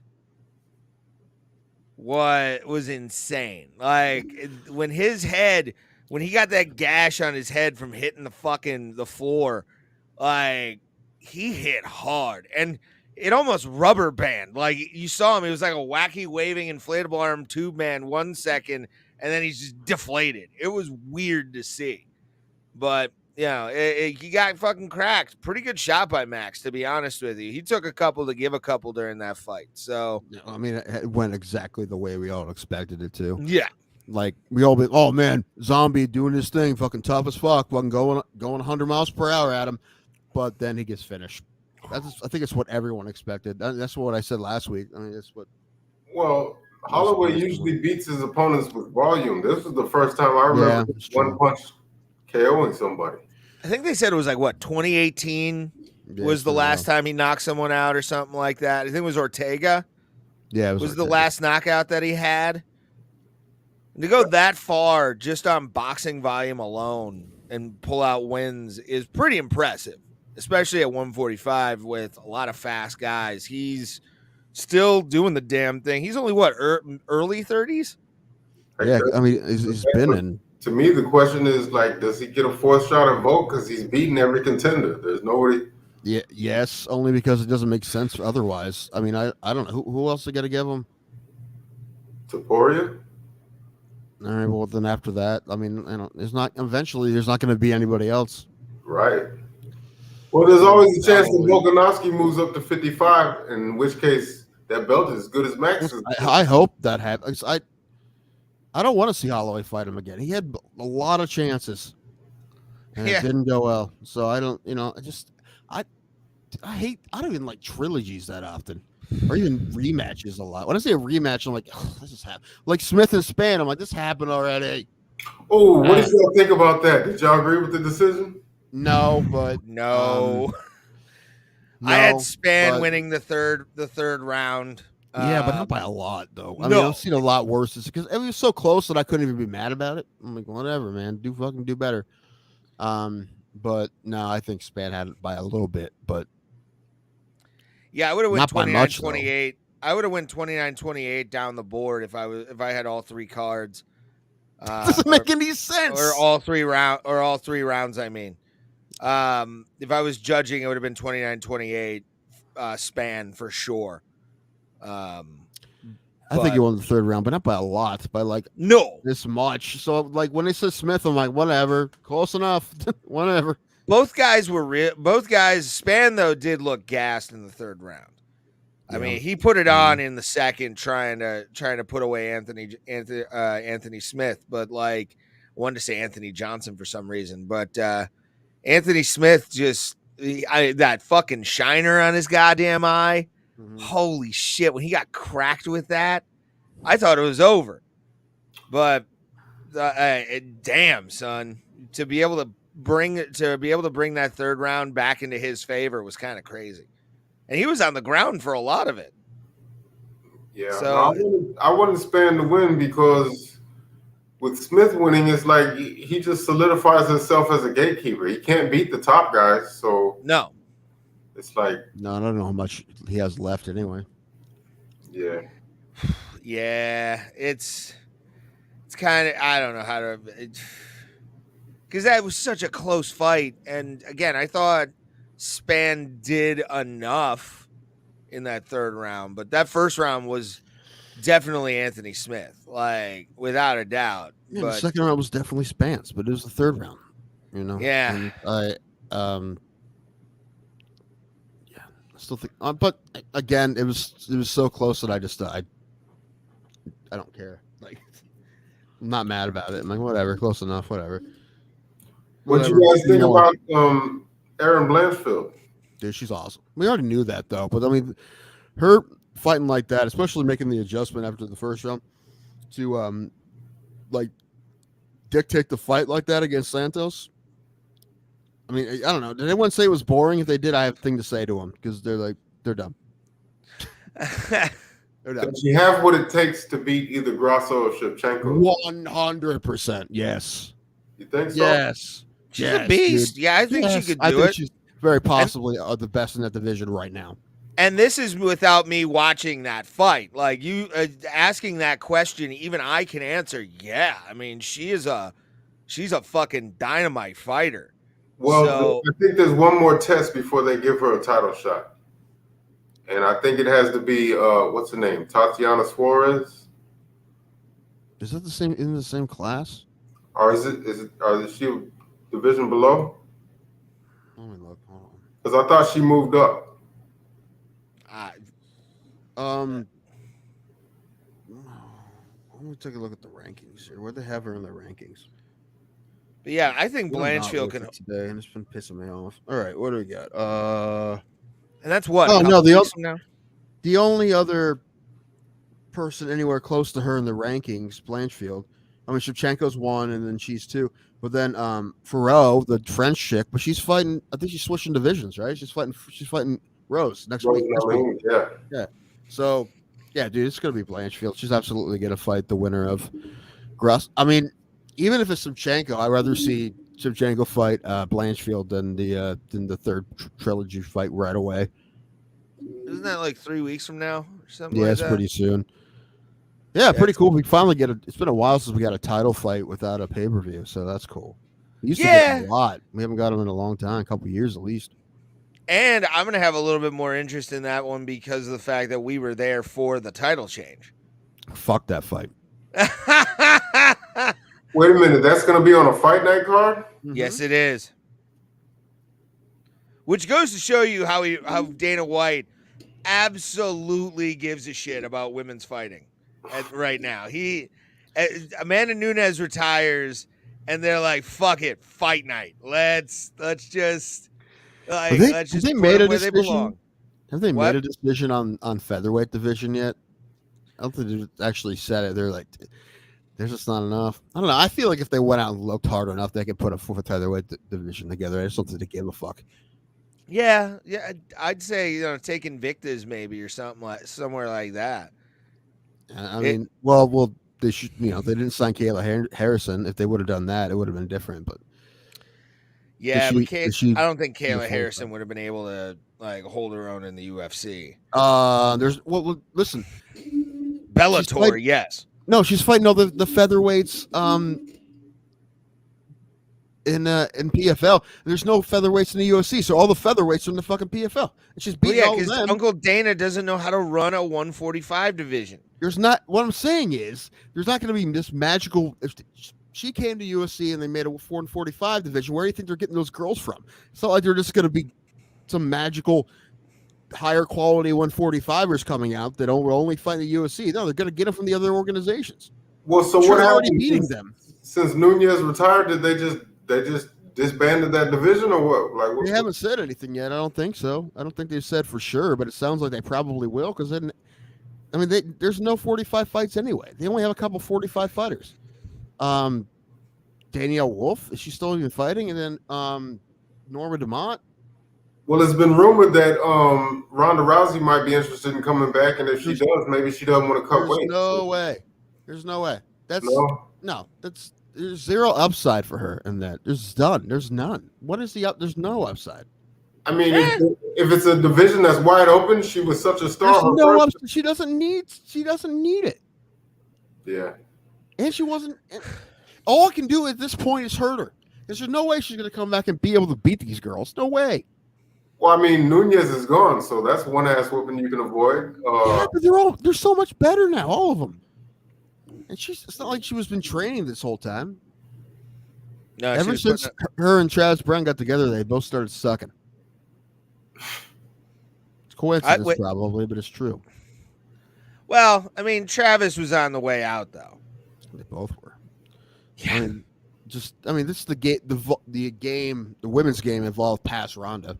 Mm-hmm. And so I think she'd have a hard time with a lot of the girls now. I've heard maybe not all of them, but a lot of them. I've read stuff like she wants to come back for 300 to have like one more fight. Brock's talking about it too, coming back to the UFC. 100 years old. Get out of here. I'd like to see Brock one more time step in the octagon. Just no, on the because way we know out. what happened last time. He cheated. Against who, Ray? Who do you want to see him fight? Someone with heavyweight. I mean, I would. Cyril Gahn, actually, to be honest with you, would be a fun fight. Chris Barnett. Yeah, all steroided up though. They have to get exemptions for Barnett and Chris Lesnar. Barnett, not Josh Barnett. You did this again. You did it last week too, or whatever. You keep doing it. Although Chris Barnett would be a hilarious one because if he knocked Lesnar out, he could do it with that fucking front flip. Right. That's the only, I only want to see it if it's Chris Barnett and Lesnar. I got a name. How about Derek Lewis?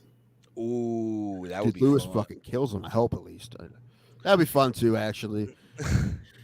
Just a 3-round war and Lesnar like probably wrestle fucks him. That's the sad part. Man, my brain's not working today. I'm so fucking tired. It's the stash, man. It must be. Yeah, just it killed your mojo. Man. So like. Plus, you got to be up early to make the donuts. Yeah, threw in that reference with the mustache. No, I get it. Time to make the donuts. Fuck. What was I gonna say? I had it and I let it go. Fuck. Who would you want against Lesnar? Yeah, I know, but nope, it's gone. Something about him being old. Oh no, there's no upside. There's no fucking upside for him. Yeah, there is. No, there's not. There's a payday. Not much. Right. Oh, I got one. Yeah, but he's getting paid other places. He doesn't. How about they bring back Cormier? Not having to cut weight. That was, remember, they have history. He entered the ring and pushed no, dude. No, Cormier has to come back for anything. For the right price, for the right amount of money. There's a better chance of Lesnar coming back than Cormier. He's not fucking coming back. I could see it though, and I could see Cormier actually winning. Yeah, me Dude, too. of because course he's he'd the win. smaller guy. He's an Olympic level wrestler. Lesnar would be roided up, so he's used to that with John Jones already. It's just Right. the picograms going off in the body. Well, And listen, I hope if it does happen, which now it won't happen. I say right now, I will apologize if it does. But there's no fucking way it happens. I want it. But So hypothetically, if it would, but it's not. But hypothetically, if it would, he's got to I put. want You got to put him through. You got to so put him bad. through USADA. You got to put him through USADA normal, like everybody else. No, And, you write a doctor's note like the guy from Welcome Back, they Connor. did last That's time. what you do. Basically. Or how about they bring back Mark Hunt and let him right that wrong? I don't think Mark would come back. To be honest with you, he's so done. We still need to have him on though. I want to hear him talk shit about the UFC. I do too. We've tried to have him on this show, just didn't work out. But it happens. But yeah, no, I think Lesnar should come back for 300. Jones should be his last fight. If he gets past Stipe. He's also gonna. Oh, Jones. Yeah. What, dude? He's only. He's got a lot of fights left. Does he though? Yeah. I mean, he's That's done. an 8-fight deal. Yeah. It's I mean, an listen, 8-fight deal. I didn't know that. And if He has- Stipe he has gets enough in his upset, tank they're to going to go. have to run it back. You know, John Jones is not going to. That's going to. Oh, there's going to be a rematch to that fight if if Stipe knocks out John Jones. Only if there's a clause in the contract, which I don't. Do they even do that? And I don't know if- I don't think they do. So you know, Dana's he's gonna win, and he's gonna hang him up, and he's gonna ride off into the sunset. He's gonna ride off to Lake Erie towards Canada with his belt. I think it could happen though. Like I want it to happen Dana so bad. backs that. You just all of a sudden hear the Brinks truck being backed into Strong Style going, "Here, you own Maybe. every gym in Cleveland." He'd think about it, but I'm pretty sure that I think his thought is that this is going to be his last one. My guess. Well, I would be iffy about it, but even Jessica I thinks that's probably true. So, and she's there with him. So Yeah. and But again, man, I don't know if you know how dirty Dana can be. Either that, or he throws the belt at Dana and goes, "I'm champ, bye," and then walks off like you said. But I think Dana would do anything to get his belt back onto his boy. Like who? John Jones? yeah, Dana has given that motherfucker you know so what, though? many He'd probably be like, chances. "Oh, he's vacated. Jones can fight. I don't know anybody." That's what I'm saying. Tom He will do Aspinall. anything if Stipe wins to get that belt back on John He'll Jones. just vacate it. If he says he's done, he'll just vacate it. That's He's what. But done. again, though, John will have the shot after that. Oh yeah, 100%. Yeah, what happened a month later yeah. against someone Yeah. he can beat easy? Against Curtis Blades. No, fuck. Watch Curtis Blades head kicks him or something, and just ends John Jones as a fighter. I mean, I know it kind of seems unfair for Blades, but I kind of want to see Aspinall Blades again. I don't like before we figure out who really is. I'm not sold on Tom Aspinall. I mean, he's a contender. I think he's got a little ways to go still. Yeah, well, his last win was a first round knockout, but then again, it's like it's Tybura, so it's like you know. Curtis Blades is fighting Jailton Almeida on November 4th. Yeah, that would be fun. Damn, that might be a off for him. That's the Stipe, the John Jones Stipe card. No, that's a fight night. That's Blades Almeida. In Sao Paulo. Ooh, Sao Paulo, Brazil. Yeah. Nice. What other Very fight? nice. A lot of people whose names I can't pronounce. Not looking forward to that one. Not much. We'll What just other have cards you we got? read the entire rundown of the card live on the air. Like squiggly lines. Jesus. Was it all right? The next pay per view. That's Alessandro Strickland, right? Yeah, and then Tuivasa Volkov, right? Justin Toff, Austin. Why is Justin Toff on the main card? I'm not paying money for that. Fuck off. Both of the Taffa brothers are kind of fun to fight. Watch them fight certain people. Like it's fun to watch them fight the lower end of the heavyweight division. When they fight the tougher dudes, they're going to get their asses kicked. I think so. Well, I mean, anyone with any ground game, they're going to get their asses kicked. Both of them. If they can get to him, though. They're just swinging to swing. I mean, if they'd have to shoot pretty fast. Listen, all right, let's just do this. We'll just figure out which one's better right now. Let's do Taffa versus Taffa. Fuck it. I wouldn't even be able to watch that. That'd be fucking hard to watch. They just dance around each other. That's all they do for the entire fight. Well, whatever happened to Kamaru Usman's heavyweight brother? Is he still on the roster? Yeah. Is he? I forgot he had a brother in the UFC. I'm just looking at just upcoming fights and cards, doing some clicking. Oh, Muhammad Usman. Yeah. He's fighting Jay Collier on September 23rd. Oh, okay. Okay. That is the Fazeev Gamrot card, which that's going to be a fun fight. Nice. Bryce Mitchell, Dan Ige. Ooh. Tim Means. Dirty Bird won't go away. And Tim Means. Brian Battle and AJ Fletcher should be a good one too. Andre Failho and Tim Means. Yeah. Fialho versus Means, which is Makachev Oliveira. Yeah, I was surprised to see Tim Means is still on the roster. Him and Court McGee. I was like, Court McGee is. But both those guys have given us so much entertainment, and really, we probably should talk more about Zombie. One of those guys. Number one, I was thinking, I'm like, is he a UFC Hall of Famer?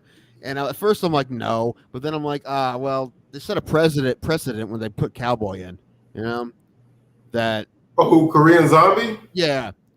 I think he's in now. I mean, because they put Cowboy in, why not put him in? I mean, why'd you put Cowboy in? Because he was really entertaining and had some good wins, but he never won a championship. That's exactly the same shit that Zombie did. Every time you saw him on a card, you got pumped. Even if you thought he was going to lose, probably by a lot. Even like this one. We knew he was going to give him a tough fight. He's probably going to lose, probably within the distance. But we knew he was going to give it his all and look like a tough motherfucker when he was doing it, right? And he was always that guy. I remember the first time I ever saw him fight. My buddy had a DVD of a WEC card, and he's like, dude, you gotta watch this fight. I go, watch this fight. It was Leonard Garcia versus Chan Sung Jung, the first one in WEC, and those guys, both those fighters, they're almost made for fighting each other. It was ridiculous. They both were swinging from the hip. I think Garcia won the fight. It's one of those fights where like, who won? I'm like, I think Garcia, but who fucking cares? It was a great fight. That's when you were like, dude, this guy's awesome. And this was, the Korean Zombie name. And then he fought Garcia again when they came over to the UFC, when they bought the WEC. Why is Casey yelling at me? I don't know. He's waiting for you to acknowledge him. I've been looking at it too. Yeah, okay. Continue. Well, then you messed up my train of thought. Damn it. WEC. I know. WEC. Yeah, and then he came over and he beat Garcia with the twister, and he had that big win against Poirier where he fucking was the Anaconda or the other one. What's the other one? Dars. No, Dars. Yeah, Dars. One of those two. I forget which one it was. He got a front choke when he beat Poirier because he was a big underdog, and I don't know.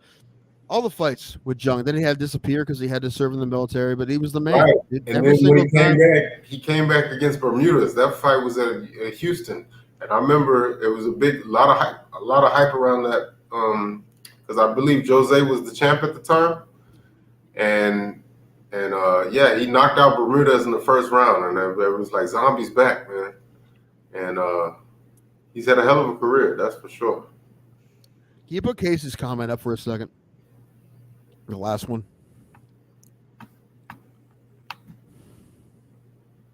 Wait for it. Okay,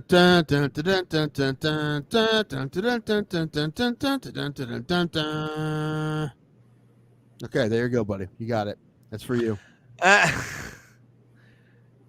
Take it off. But yeah, I think because they put Cowboy in the Hall of Fame, that sets a precedent for guys like Jung who weren't champions, but they were.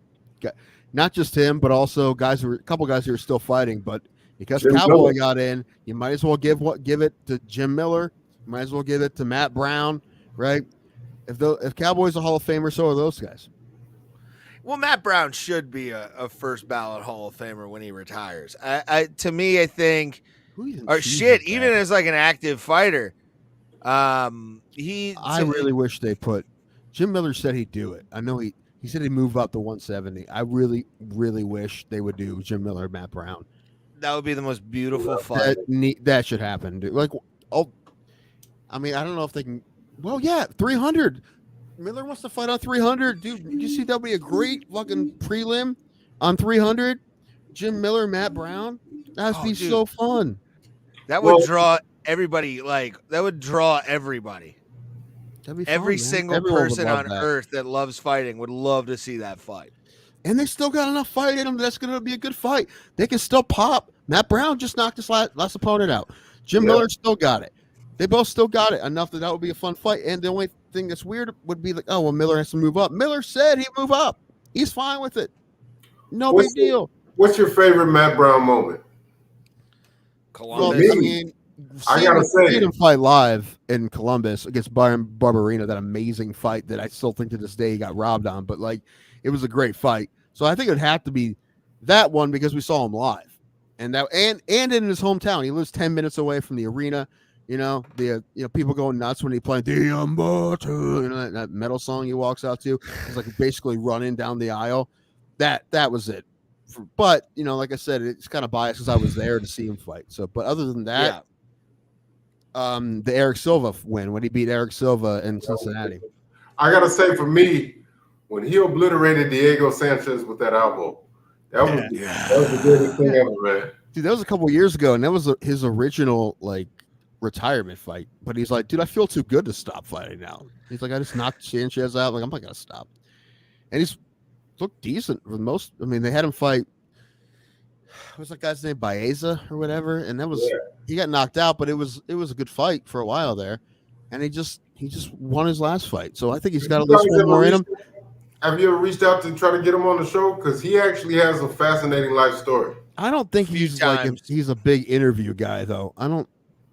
However, he will very possibly be at the fights we're at. I don't know if he is or not. I don't know if he goes up for his guys or not, because one of his guys is fighting somebody we've had on the show before.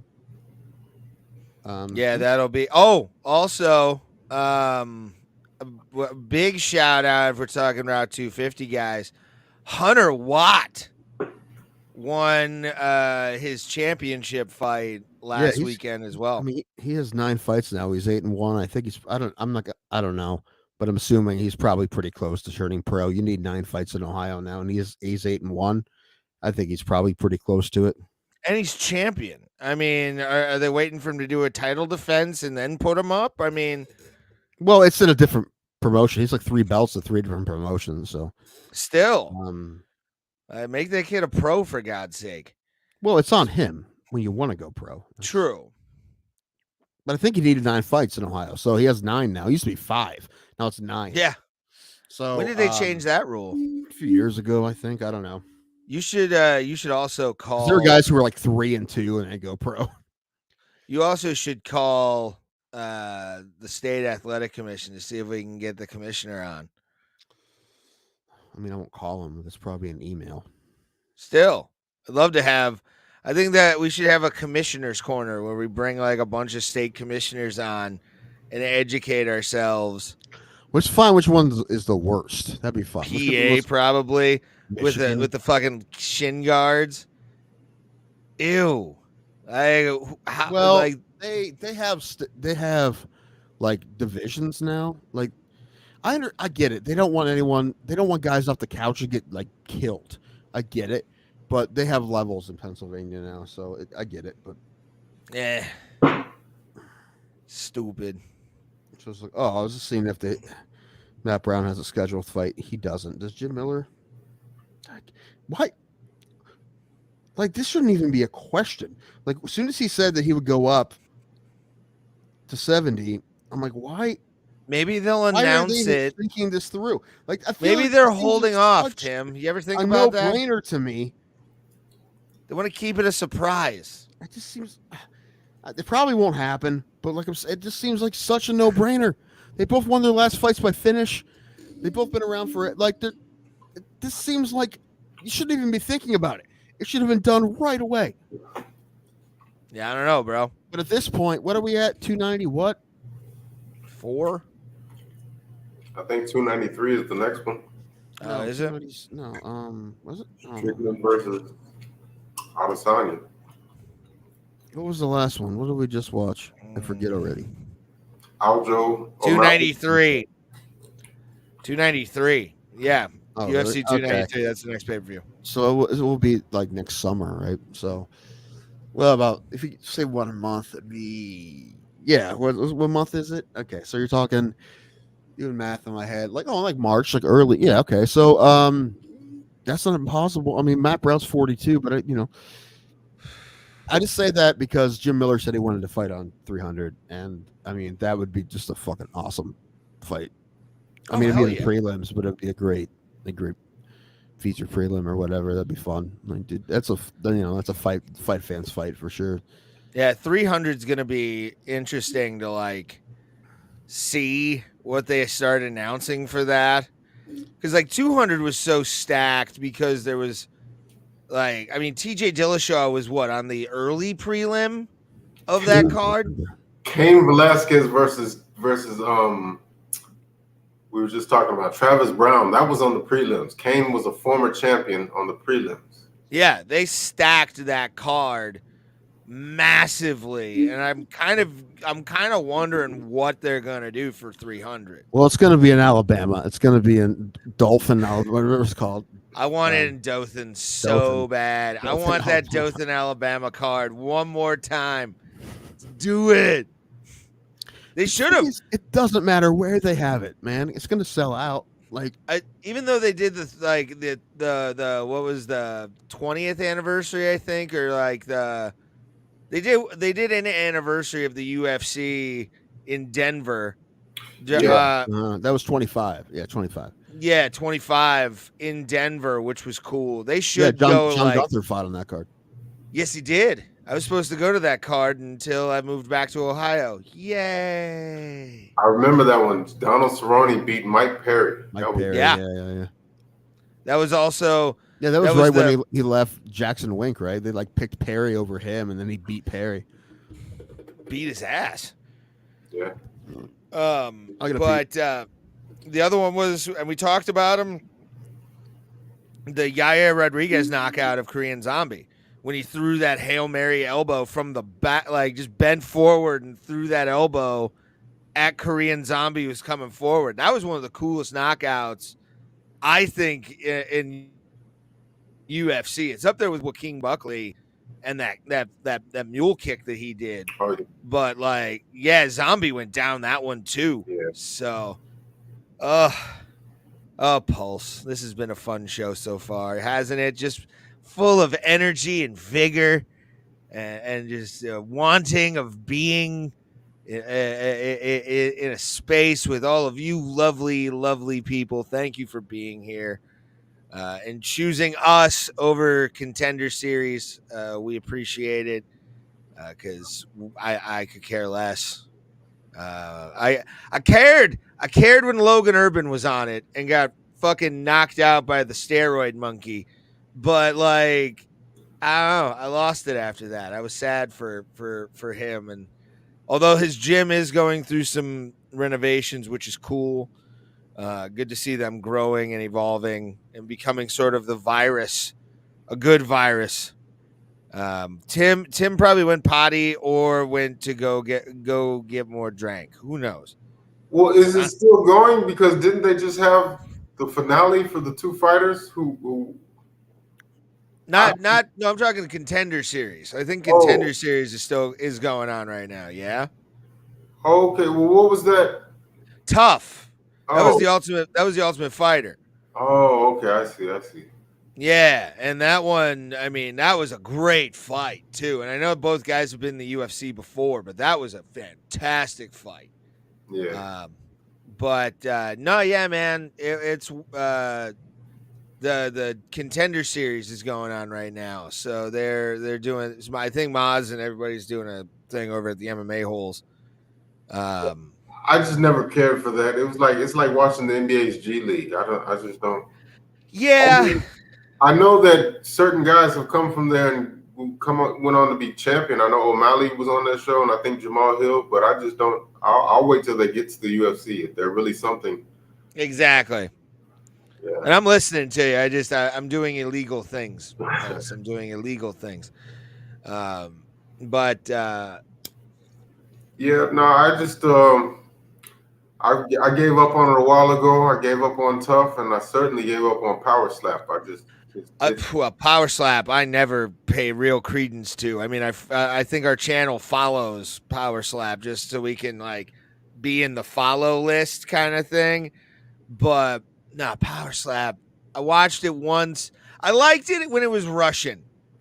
Like for some reason, it made sense in Russia to watch grown men slap each other or like fight in an actual phone booth or car jitsu. Those kind of things seem very Eastern European ideas. I don't want that here. I don't know why. I was thinking like on my channel, I might start covering the LFL. Are you guys fans? The what? The LFL? The Lingerie Football League? They don't call it that anymore, do they? Is it the Legends called League the now? X League? No, I thought it was the Legends League or it something. It was, like when they switched it. Then that folded and they started another one. I think it's called X League or something like that. They don't wear, I mean, they wear like shorts, but they don't wear. When I watched that a couple times, those chicks are fucking nasty, dude. Like they pop each other hard, and they're good athletes. It's actually pretty fun to watch. And it's like arena football. It's like a 7-on-7 or whatever. And the most interesting thing is none of them ever made a dime. Not from playing. They did it for the love. Yeah. They did it for the love of the game. Yeah, and they had to be love hot, of the and game. they had to be athletic. Like they all these things. I'm telling you, I think it's an And they're untapped super market. competitive. It actually is really fun. When I watched it a little bit, I'm like, dude, this is actually pretty fucking fun. I wish if there was a team in Cleveland, I would go. There was for a while. What were you gonna say, Pulse? No, I'm seriously thinking about starting to cover the games like weekly. You should. How about we get on? You guys want to become a big highlight show? You want to start watching highlight? I can Those the gamble videos on it, that highlight. yeah. And I'm like, dude, I don't understand what's happening. All I know is there's a rock going 110. Highlight. You can actually, I think, bet on the games in the hall, like highlight hall, or if they stop that. But highlight's a dangerous ass game, man. Like that thing is. Have you ever watched Highlight, Pulse? No, what is that? It's where they got them like big scoopers on their hands, and they like throw a ball 150 miles an hour at the wall, and it comes back, and like Sorry, I'm laughing. Sorry. Nut shots in highlight are fucking wild to watch because like guys will get tossed like backwards by the fucking ball. Dude, the way it bounces, you feel like I think it's rubber, but it's like hard. It's real hard. Yeah. Anyway, It's a lacrosse ball, basically. What was the lingerie league? It's called the X League now. I was correct. Okay. And you know who owns the X League? This is great. Mike Ditka. No, he doesn't. Mm-hmm. Mike Ditka owns the X League. I thought you were gonna say OnlyFans or something. Hey, I started OnlyFans after all my money from Chicago ran out. Arizona Red Devils, Atlanta Empire, Austin Sound, Chicago Blitz, who's the champions, Denver Rush, Kansas City Force, Los Angeles Black Storm, and Seattle Thunder. I want the Cleveland Commandos or something. Yeah, but if you look up pictures, they don't have the same kind of uniforms anymore. But they they made them put on clothes. Yeah, it sounds like it. Yeah, but I mean, it's still. I'm not gonna watch now. Hold on. It's actually uniforms. I mean, they're still. You could just go over lingerie bowl like games, like commentate over like a lingerie bowl. The shorts are still pretty short, but they're shorts, and then they have like full jerseys on the top now. Boo. Boo, Mike Ditka. But they still probably only let hot chicks play like before. Like there was no like fives in that. You league. gotta go. You gotta audition in front of the owner, and it's Mike Ditka. Like, turn Now, dude, around. I look like a guy who auditions people for the X League. That's what Yes. Let's see what you got, ladies. Thighs aren't thick enough. Gotta go. Yeah, I can't do it. Nobody does, Casey. Nobody wants to grow old. Well, I don't want to die young either. I mean, I've always lived by that credo of like, play fast and leave a pretty corpse. Why not? In my case, it's an okay corpse. It's not great. But yeah, it's definitely there. Oh, fuck. So who's our favorite X League team? We got to pick a favorite team now. Where are the cities again? Hold on. I know Denver's one of them. I just read it off. I know, but I'm high. Shh. I was wishing to pretty big. I was hoping there'd be like one like that was like Davenport, like one that was like a small city. Like what were the Barnstormers? The Iowa Barnstormers. Kurt Warner's old no, team. dude, I'm going Kansas City Force. I'm going Midwest. Kansas City Force. Okay. Arizona Red Devils, Atlanta Empire, Austin Sound, Chicago Blitz, Denver Rush, Kansas City Force, Los Angeles Black Storm, Seattle Thunder. Just so I'm not racist, I'm gonna say LA is gonna be my team. What's Black this? Storms matter. That one hurt me, Tim. That one hurt me. Whatever, Mr. Separate but equal over here. Hey, they have to have something too. They've got to pull themselves up by their bootstraps. No, I'll actually do New York. Just I got New York. What? It's Arizona, Atlanta, Austin, Chicago, Denver, Kansas City, LA, Seattle. Oh, then Seattle, because the uniforms have to be like plaid skirts and fishnets. They have to be. But do they not play this? I'm very confused. What's happening? You're reading stuff, Tim, and I don't know what you're talking about. You're fake news. You're telling me things that are lies. No, man, I was right about that. It was weird that I knew that the lingerie league wasn't a thing anymore. It's the X League now, but it's I know what it was. It's a shame. Although I would love to go to those. No, dude, there should be a team in fucking Canton at the Canton Civic Center. That'd be fun as fuck, dude. I'll be season ticket holder, and I go like this with a white beater on, just like doing this. Here we go, Canton. Here we go. Who's that? It's the guy we call the creeper. Tim. Yeah, it's Uncle Tim. He's got to stay. He's got to stay 5 yards away from the team at all times. But no, the games I watch of that are actually really entertaining. They'd be really fun to go to. Get drunk with those fucking. They score a bunch. They fucking pop each other. They talk shit. Dude, that'd be the most fun ever. Anytime they try to do anything like that in Canton, it failed, which is kind of shitty. They had indoor soccer at one point.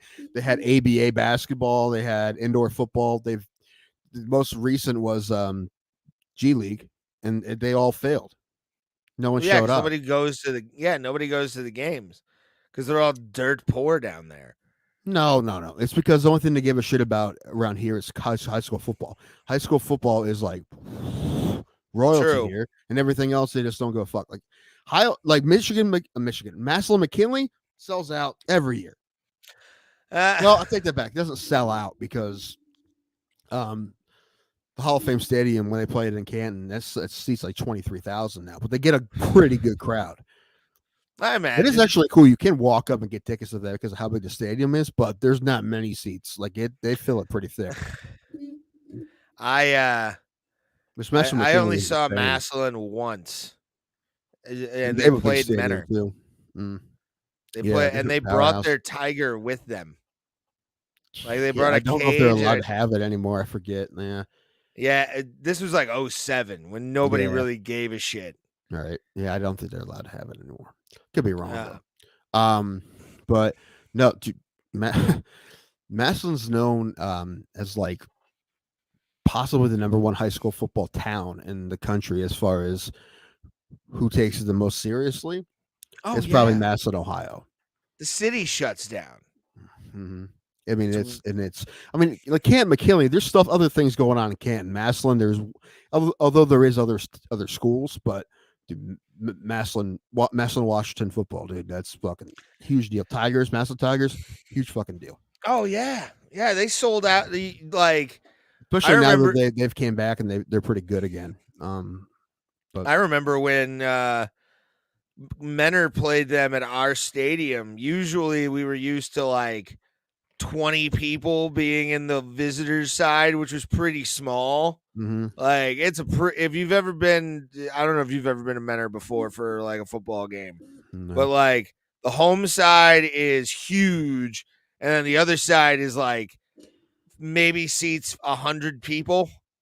Like it doesn't seat a lot of people, and it was packed. They had signs. It looked like a college football environment on the other side. And we're like, what the fuck? Yeah, I mean, most high school stadiums have a smaller away side, and they do in Philly too. But like, that's a decent side. Like it's like this general admission over there. And usually, if I go by myself, I just will sit on the end zone of the one side, just because it's not less seats. But some teams, well, number one, Dover, Philly's always sold out. But like Steubenville, when they play Steubenville at home, that's fucking full, and that's like over an hour away. The Steubenville is like Massillon. They don't fuck around with football, and that's even a smaller community and smaller team. I think I saw something forever. Philly just lost to Steubenville last week. I went to Youngstown for a comedy show, and I saw this fucking cathedral of a stadium that was like you guys with the brick and everything. You have a nice stadium. It's a nice stadium, but this thing looked like it was made by like Depression era people. Well, this one was. Ours was. Well, the one in Youngstown that I saw, because it was all cement. It looked like a Roman Colosseum in the middle of this like shitty neighborhood in Youngstown. I'm like, who the fuck? And it was like, I don't know, Tigers or something, but it wasn't. It was some high school in Youngstown that had that. And I was like, God damn, dude. Was it Mooney? I don't know. It could have been a bunch of. I have no idea. Ursuline. But no, our stadium, New Philly Stadium, Dover's, and Claymont's all were made about the same time in the 40s with a WPA. They were WPA projects. So that's one of the reasons they're pretty cool is because they've been there a long time, and they've been renovations, but the brick is original, and WPA project, which is was a big deal in this country back in the day. So with what was the I do love the fact that you're like they put siding on it or whatever. I pissed me off. Why would you cover up nice exposed brick? I think it's dumb. I think anytime you cover up brick, it's silly. It looked fine. Kid. It looked fine. Weathering. It wasn't fault. It wasn't. No, they wanted to make it look more generic because all the stadiums now are all fucking aluminum. Yeah, Menor's made of like steel and like all metal. Basically, they haven't really updated the stadium since probably the 60s, to be honest with you. No. It's just cool that we have an old wooden stadium. It's been there. Well, Steubenville's the same thing. It's been there forever, but I don't know why they wouldn't want to cover up the brick. Anyway, talking about high school football. Actually, I didn't think I was going to go to any games this year, but I guess my niece is cheerleading or something at one of them. So I think it's Friday. So I think I might go Friday. So nice. I'm not sure. I'll be getting ready to go to Pittsburgh on Saturday. So I'm gonna be I go in a couple weeks. I'm going for WWE Payback. Okay. Is that on television? It's good. It's on the Cock. It's a premium live event. The only one I don't have is Peacock. Although I might get it soon because I think we're getting rid of Spectrum and we're going to get YouTube TV and then all the streaming services. Nice. But we'll have to get internet from somewhere else, and I think we're gonna get, which is just good news. Frontier fiber optic. Nice. Yeah, so I'll Getting have some them good bits internet, going. and then I'll be fucking pissed at you for holding up the show when I get this. Yeah, I fucking know. badass internet. Mm-hmm. You're just gonna like it's all gonna be 4K, but it's just because your internet's so I'm good. ahead of It's you like- somehow. Makes no Yeah, sense. I know. Well, up here we don't just because of like there's a few things that kind of slow it down, which is like weather too. Mm. So that's fun. We just got it like 6. Well, they ran a cable right in front of the house. So Oh, okay. yeah, they just put it in like this year. So Yeah, I noticed yesterday when and it's like at- $60 a month, but you take away the fucking $300 Spectrum bill. Yeah, around Jeremy. Yeah, I'm fine with that one. Tell you what, I don't quite look like him with my shirt off, with my pants off. Definitely not with my pants off. and you're less rapey and don't have the charges with. Oh God. Man, that's the last thing I needed to be a sexual predator. I have enough going against me. You look like a guy who could be on To Catch a Predator. Aware, but I'm not that guy. Not a pervert. Not a pervert. You know what? I'm a lot of things. Pervert is not one of them, dude. I'm not even into like fucking weird shit and porn and shit. Chris Hansen's just like, this man is our predator. Dank the Tank 75. And he thinks he is meeting a 14-year-old girl. Have a seat. Dude, she wanted to learn how to umpire. All right. I fucking giving her fucking lessons. She wanted to do stand-up. Fucking giving private stand-up lessons for cash now. You're giving private stand-up lessons for cash now. Is that what your defense is? Yeah. I just came from a fucking dude's house. All right, anyway. You came from a dude's house. Did he give you sex? I mean, he offered it, but I took the cookies instead. He offered it. Was it for money? I'm gonna start doing that, dude. I'm gonna start a comedy class in T County. Those Watch, who can't you're able to buy a house off of it because every schmo wants to like learn how to write a joke. Dude, I don't even know how I would teach. I think I can get it all done in like a day. I'd just be like, all right, listen, just fucking move the mic stand, don't wear shorts, and a graduation show at 5 Barrel. Dude, that'd work, man. It's graduation shows are bringers, man. Fuck yeah. That's actually the best part about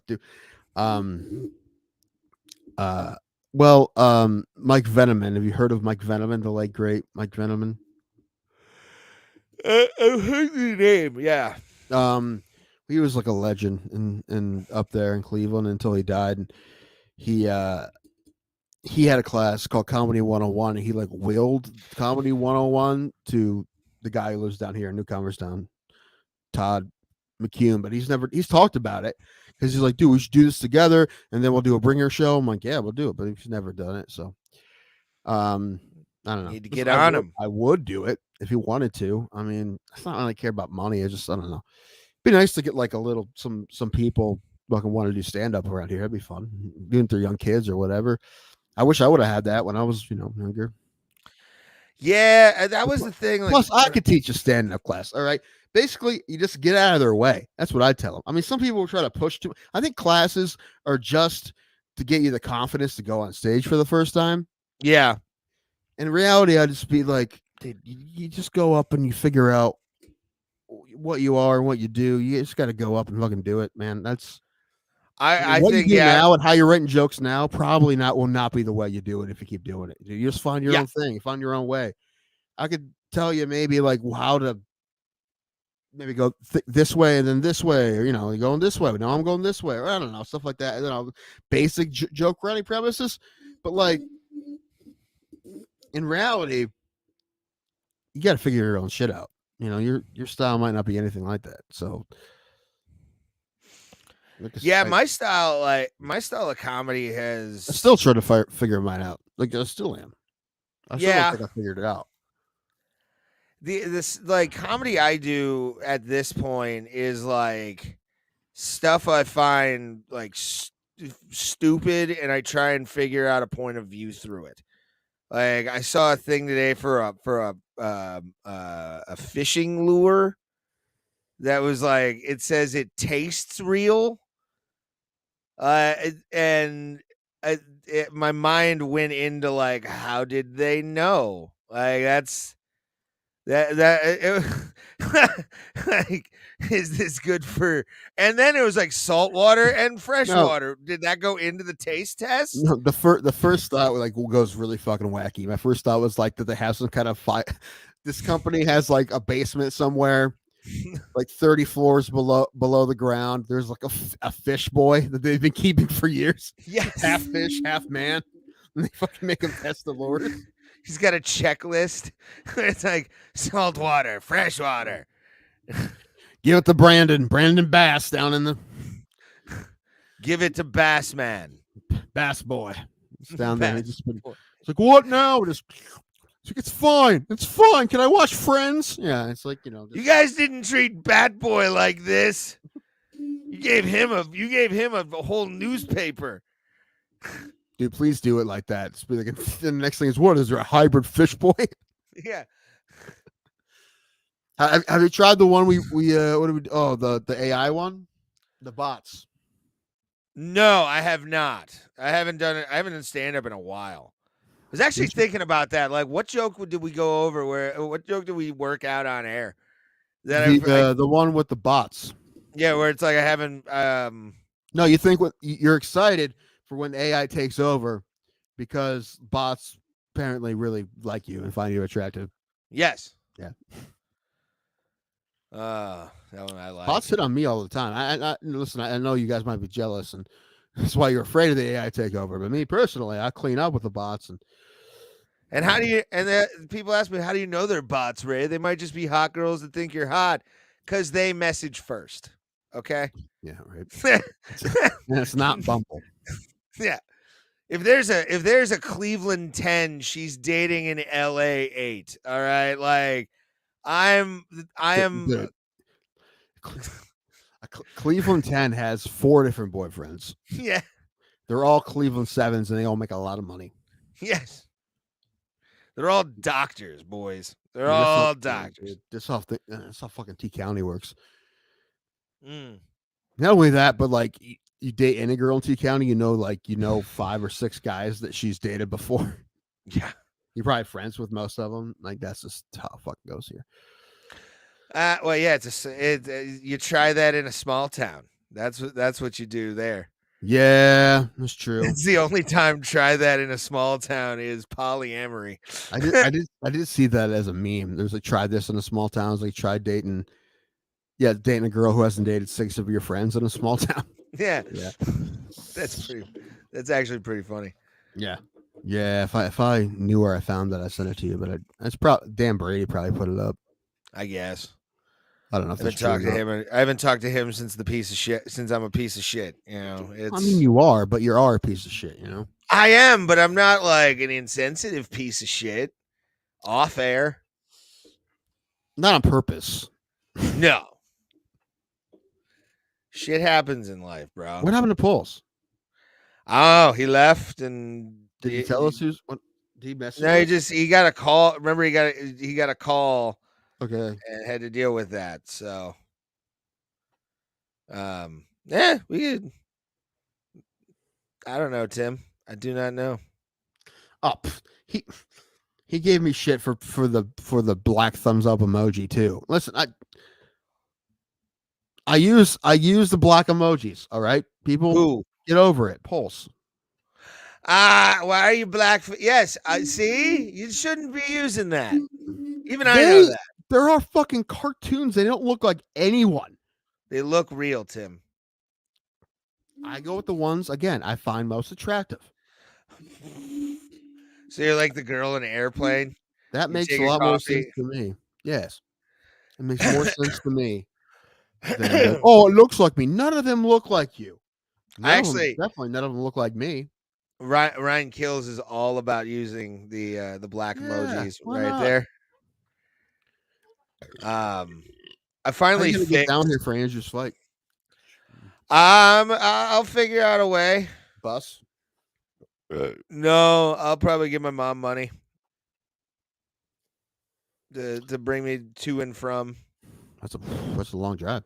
I know it's gonna be a lot of money. But yeah, and now that I know I have a ticket, I'm definitely gonna come to that. Plus, when am I ever gonna get to see like a former UFC fighter in the main event of a fight? That's not He wasn't technically a UFC fighter, but he did do Ultimate or Fighter. tough. Yeah, tough. And and he was in BKFC, which is cool, And Bellator. and Bellator. So I mean, this is kind of a big fucking deal. Plus, the chance to see Matt Brown corner somebody would be kind of dope too. I don't know if he does that or not. I'm just guessing. I don't know. I don't know how involved he is because he's still fighting himself. I don't know how involved he is. With the guys. I'm sure he has other people do that as well. But Well, I this asked is Brogan to Jim, come though, on. too. He never got back to me. So what? Yeah, It is his gym. Yeah, but I don't know. I'm just saying I have no idea how. I mean, it's 50-50. I don't know how involved he is. I don't know if he often does that or not. He might be a guy who goes and corners guys. He might not. I don't know. Who knows? But Maybe Alan can get a ride with him. Yeah. Hey, Matt, can I go with you? It should be fun though. I haven't been to a like, what do we call this? Minor league? We'll call it local show. Local MMA show. I haven't been to a local MMA show in. I don't think I've ever been to a local MMA, like Ohio local MMA show ever. We went to. Oh, sorry. Today's just a weird day. My brain's not working correctly. I know. I'm the same way. I think it's just Tuesday. But it's been 4 years. It's been since Andrew fought last. But I've been in a lot of fights at Chaparral's. I've seen him fight at least 3 times at Chaparral's before. Yeah, this is the first time I've ever seen Chaparral or this place, so I'm kind of excited to see it.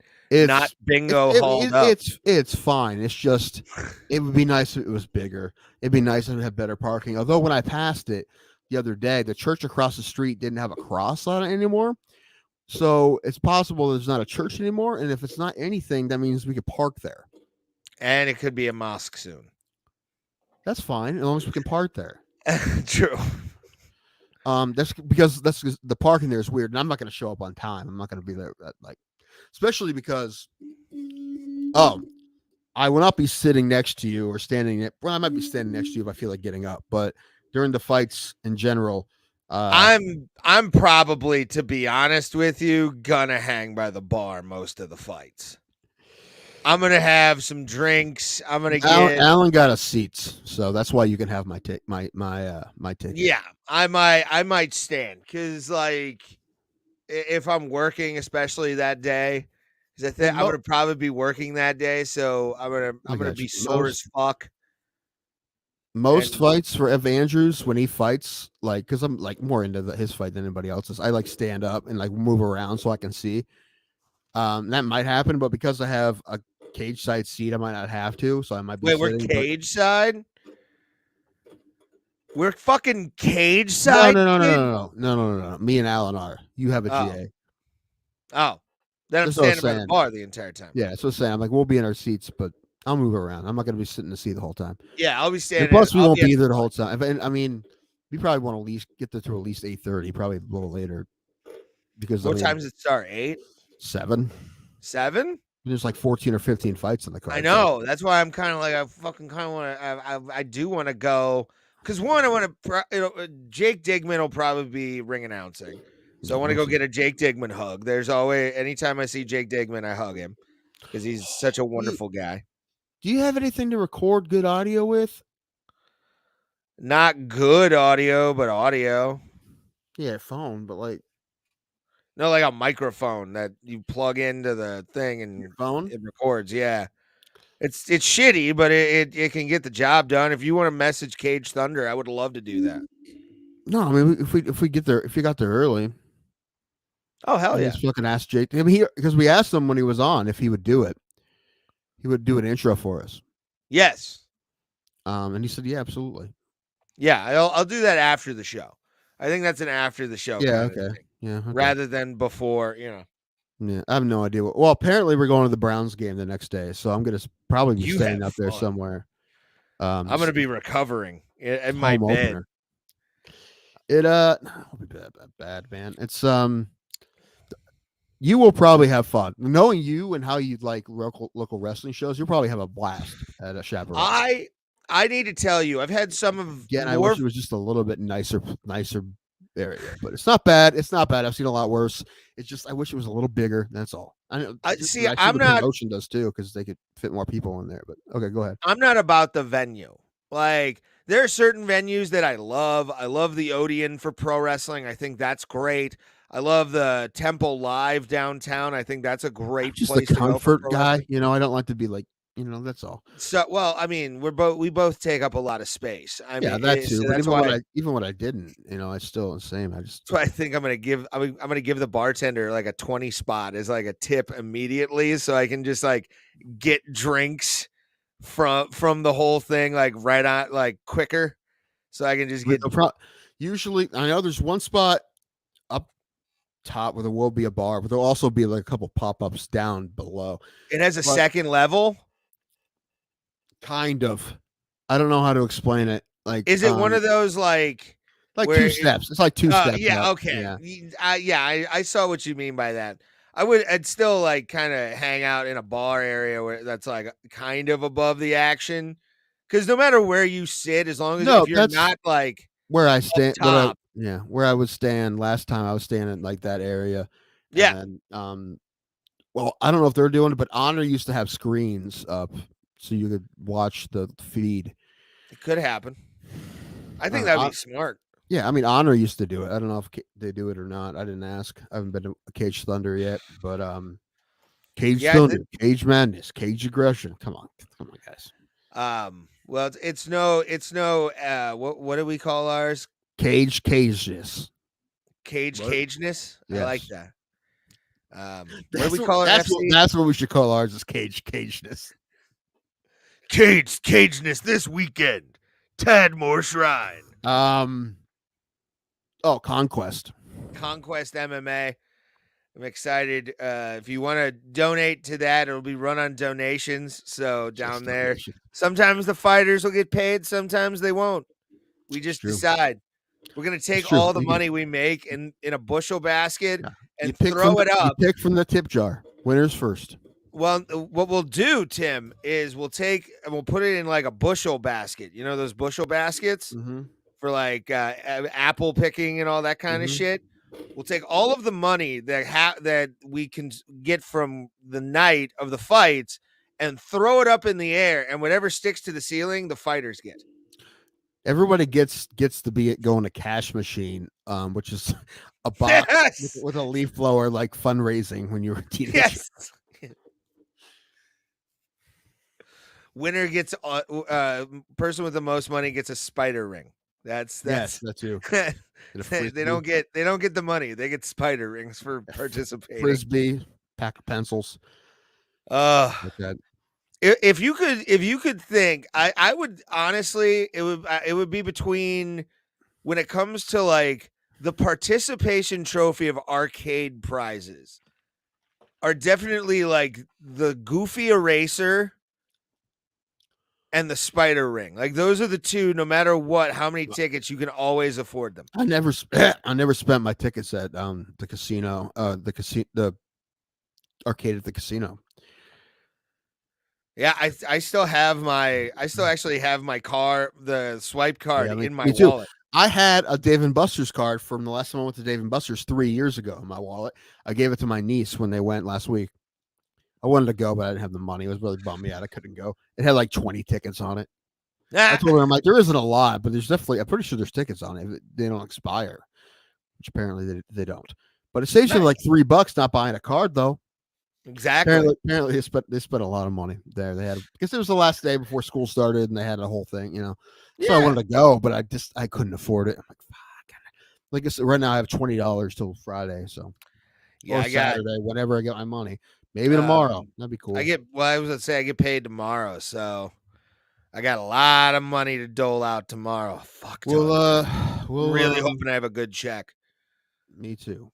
Oh, I really hope I. Well, you get the same amount every I'm time. saying I'm hoping it for you. I'm being a good friend and hoping for you. Well, I appreciate you get a good check. So my lawyer fee but comes out first with. I asked Andrew if he had Venmo. He's like, "No, dude, I'm cash only." I'm like, "Fuck." Why not to go to the ATM? Actually, no. Yeah. I want to get. I'm only going to get 50 cash out, so I have to go to the teller. So I don't have to get 20s. I have to go to the teller. Yeah. It's all right. There usually isn't a line. Like GetGo, I think they do like 10s. Do they? Somebody does 10s. Well, my bank is in Walmart, so that's the only place I can get a ATM fee with no fees. So, but it's right by the bank, so I just might as well just go to the teller. What a hustle that is! You put an ATM in a Walmart and not expect people to sometimes spend money. Every time I go for money, usually, like when we went to the game, I got cash out for parking, and I just went to the ATM and left. Nice. I do it all the time. You're also a man. You go into a place knowing what you want. Also, I hate shopping. Me too. You know what? I don't mind shopping for clothes, but if I'm like in a mood to shop for clothes, I'm not often. But like when I went to the fat guy store, there's some good stuff up there. I didn't mind that trip. But like the greatest thing that came out of the pandemic, and they were kind of starting it anyway, but it's like fucking grocery pickup. That fast forwarding like 5 years. That's the best, dude. You just get it. You just show up. You don't even leave your car. They just put it in your car for you. You don't have to tip them. It's fucking. It's the best. That's the greatest thing I ever did. Shauna does that. Dude, I even do. I only get like like $50-$60 worth of shit, but like it's awesome because you don't have to go through the fucking Walmart. You have to walk through Walmart to fucking shop. You just order it online. It's great. She does that with I think Target and Giant Eagle both. Yeah, I don't mind driving places. This isn't a big deal at all, especially if I don't have to get out of my car. Walmart's not that far from me, so like it's nice, man. It's awesome. That's the best thing they ever did. And I'd also have delivery, which is that's good too. But it's the best thing they ever did, man. I did it for like one item one time. Yeah, I've Uber Eats items before. That's usually what I do. It's always food of some description. I had Buffalo Wild Wings yesterday. So good. Do you use DoorDash or Buffalo or Uber Eats? Just Uber Eats. I need to start fucking driving with that. I really don't want to. Do it. The thing is, number one, Tim, you don't have to work hard. You don't have to do many. Yeah. And I don't even know how many you'd even get on a weekday, like in the middle of the day. Here, probably not many. If you don't want to do it, don't do it. You just do it. Yeah, head out to what's it called? Berlin, where all like the fancy shit is. Nah, there probably isn't any door dashing in Berlin. Probably not. I mean, there's not a bad amount here. Most of the local places here have it. So it's just how many customers, But the thing is, if I want to make money, all I have to do is drive to Canton, and I'll have a fucking field. Yeah, I was about to say you can make bank in Canton in a day. Yeah, it's not that far. It's half an hour. It's not a big deal. I would Uber, but I don't know if I can Uber with a DUI. Probably not. I'm guessing probably not, but I don't know. I have the car for it though. My car qualifies now. Brand new. I mean, it's a Rio. It's not fancy. It's an Uber, whatever you call it. Cheap. An Uber cheap. Uber X. Having fun? I'm okay. I'm just tired. It's been a long day, and something happened at work. I'm like, all right, now it's 2 more show. Where's Pulse? I don't know. He went somewhere. Sometimes he just goes. It's okay. Should we ask? Or maybe I should ask. He's going to watch Maz on Contender Series. We've bored him. Did you watch any of that show he did? No. He told that guy that he thinks we're gonna blow up. I don't understand what he sees in us. He's got faith, man. He's got faith. More than me. He likes us. He's a fan. I like that. The fact that we have people that believe in us. I don't understand this. I know as comics we're not about nonsense. Sometimes we're not even fucking funny. I don't even think we'd be funny today. Nah, we've had a few, but nothing to write home about. Again, I haven't been funny today. maybe it's like Samson. You need the chin to make it Maybe. work. The creativity brain hasn't been working today. I can't think of anything. I'm like, well, how about a fucking I don't know. Yeah, I'm not. Yeah, like I said, I've had sort of a weird day. We It all right? ended What well. happened?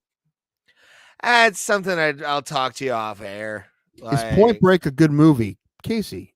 Yeah, of course it is. I haven't seen Point Break in years. What they fucked up with is that they try to redo it. Yeah, who's in that? What is that guy's name? One chick who's like the hottest chick I've ever seen, and then Megan Fox. No, not Megan Fox. Jeez, she's on that list. I can't think of her name. I don't know. Anyway, not Effer. Is it Effer? No, Effer Ramirez is fucking Pedro.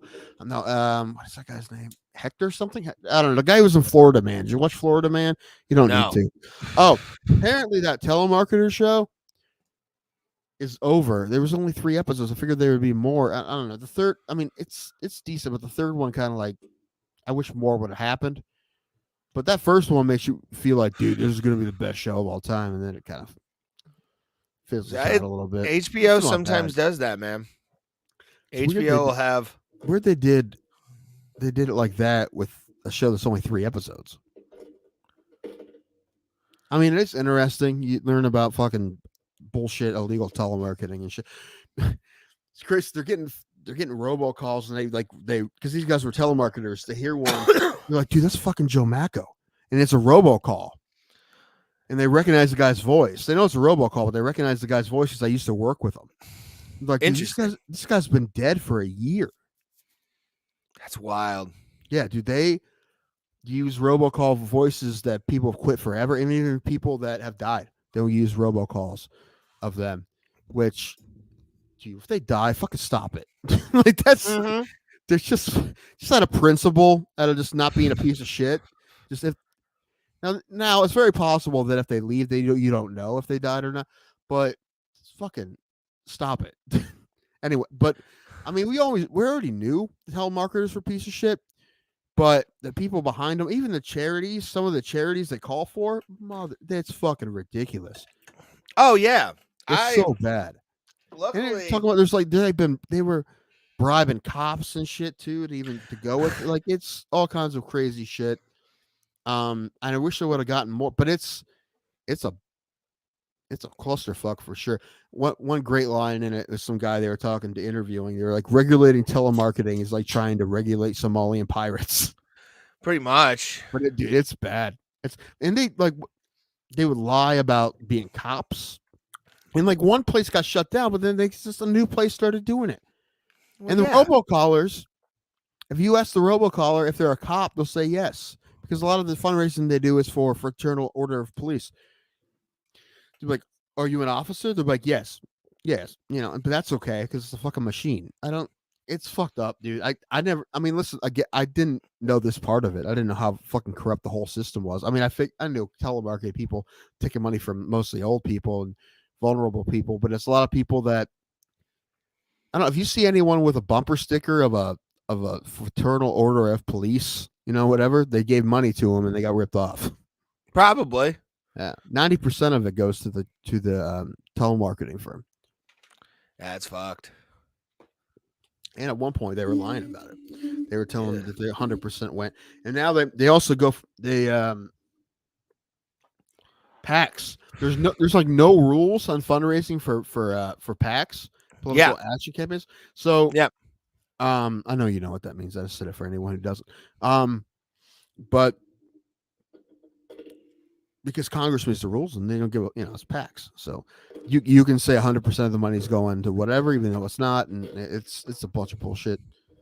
Anyway, it's a whole world of corruption and bullshit I didn't know about. And the guys that did it were telemarketers. And one of the guys actually, that's who I look like. I look like that guy. He has a mustache, and he was a heroin addict, which I'm not, but you watch this guy. This guy's fucking awesome. I want to have that guy in the podcast. His name's Patrick Pespis. Patrick Pesmus? Pestis. He Pessimist. says his name, Patrick Day Pestis. He's a very interesting guy, and you actually feel for him because it starts out 9 years ago, or 10 years ago, 15 years ago, and they start investigating. Then this guy Patrick disappears for like 8 or 9 years, then shows up again, and they start investigating again. But he got his life together some. And he's really into it. That's like becomes this thing, investigating this. You got to feel for him. Like, do you want him to fucking get something out of this? And he doesn't because he's a heroin addict. He's clean. He's been clean, right? Once an addict, always an addict. Pespis. That's what it. Pespis. Patrick J. Pespis, and he gets a job as a telemarketer again, just to like expose what they're doing now. And he's like their number one caller because I don't know. People are just fucking good at that. I don't know. Yeah, there's a guy on Twitch. His name's Kitoba or Kitoba. I don't know how to really pronounce the name on there, but he does. He messes with telemarketers and scammers and stuff like that too. Like he'll get himself on call lists and like use a voice changer, talk to people as like an old woman. There's been a few where he's made telemarketers cry because he'll put in like fake redemption codes for like Google, what do you call those things? Google gift cards and stuff. And he'll have him screaming like, "Don't do it! Don't!" I love guys like that, man. But watching this documentary, it seems like 90% of those telemarketers don't give a fuck. You can fuck with them; they don't give a fuck. They're just like next, whatever, man. Just keep calling. Yeah, like the best part of that show is the first episode because they show all this old footage they had of like the guys like doing heroin. There's like this one girl is working there. She's like, "Man, you can get anything there." I'm sure this is my best impression of her. She's like, "You go there, you can get coke, you can get heroin, like you can get fucking pussy."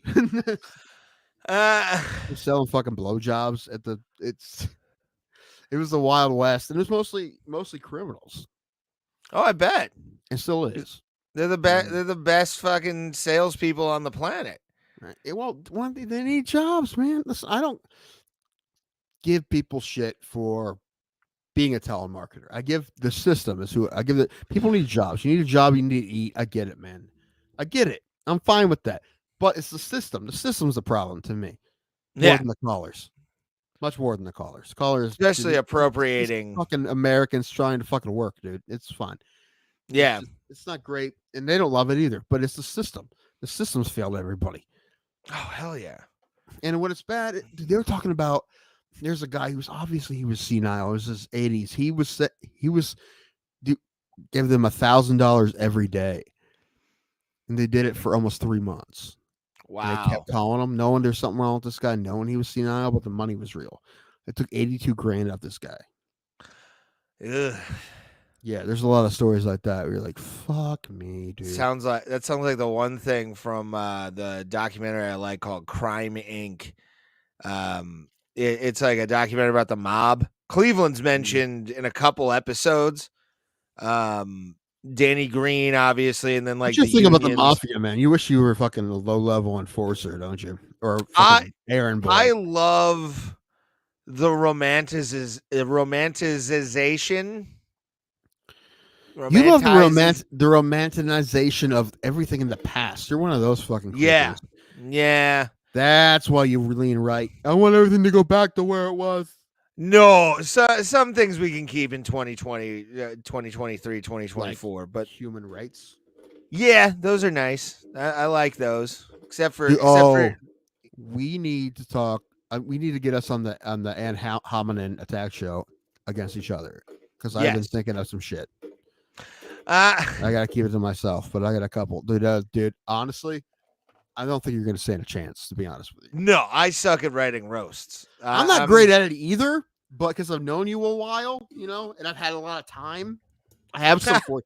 Do you know which one I would have liked to see? And although I don't think I'm really made for doing a lot of roasting, but I'll do it against you. But I would do it against you in a heartbeat. But Rob Coleman versus Big Chevy, I'm disappointed I missed that. Yeah, I saw that it was going down. I'm like, that would have been funny. I feel like Chevy's one of those guys who just say something so weird and off the wall, like one sentence, like "You look like a fucking donut tie." I don't know. I'm just guessing what Chevy was. Oh, I need to get Chevy down here. I gotta pee. I'll be right back. All right, take him off. Thank you guys for being here. As Tim grunts to get his ass up. We appreciate all of you for even watching every single week with us. Our numbers are steady at where they're at, and I like where they're at right now. Some episodes are climbing, other episodes, which you can check out. We have them all archived, are on YouTube, our YouTube channel at Bro Plata. Just look up at Bro Plata. You'll see us on your search bar. I'm tired, guys. But we do appreciate everybody for watching. And we will be hopefully finishing up the show soon. I'm exhausted. I don't know how Tim can do it. Well, Tim also sleeps a lot, so he can definitely do that. But we like to thank everybody.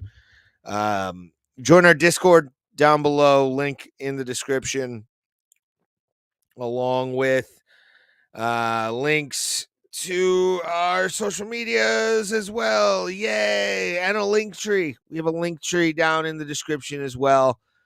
So if you want to use that as well, that's perfectly fine as well. But yeah, we are Bro Plata, the worst show about MMA possible to watch, but we are okay at what we do. We have our days, we have our shit days like today. Oh god, I'm so tired.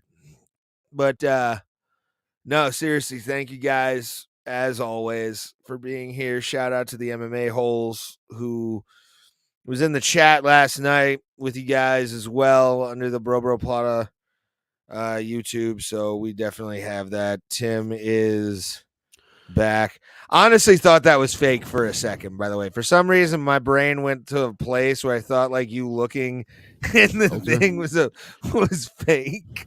I don't know why, but my brain was like, Tim's fake right now. It's not really Tim. Who runs the Cleveland Comedy Awards? Is it Megan? What's her like? Yeah, Megan and Brent. Brent Thomas? Her husband. Oh, her husband. Okay. Yeah. Because I have an idea for a category, and I think because I think that it'd be good for you. I want best bomber to be a. Oh, I would win every year. Every single year. I feel like that'd be a point of pride. Not to like make fun of, but just like the best person of like fucking eating shit and not giving a fuck. I think that'd be a great award. It'd be me and Dan Myers. Even though Dan Myers is getting funny, he can. That's not the take point. a bad crowd. Point. It's just like how you handle it when it happens. But yeah, I was disappointed we weren't nominated for best podcast. Yeah, it's a boys club over there. No, dude, I don't give a shit about any of that. But no, I'm kidding. I love the podcast community of Cleveland. They're fun. Just like there is a podcast community. Yeah, there's a Golden Ox Studios. Jeremy Demery does podcasts out of there. There's a few podcast studios, Creative Spaces. Those are up here. Yeah. Nobody gives a fuck about Bro Plata. Nope, but we try anyway. Our numbers have been improving. We've had some episodes hit some pretty nice numbers for. Well, we definitely learned how hard it is to get people to listen to your podcast, especially when people don't know who you are. It's pretty fucking hard.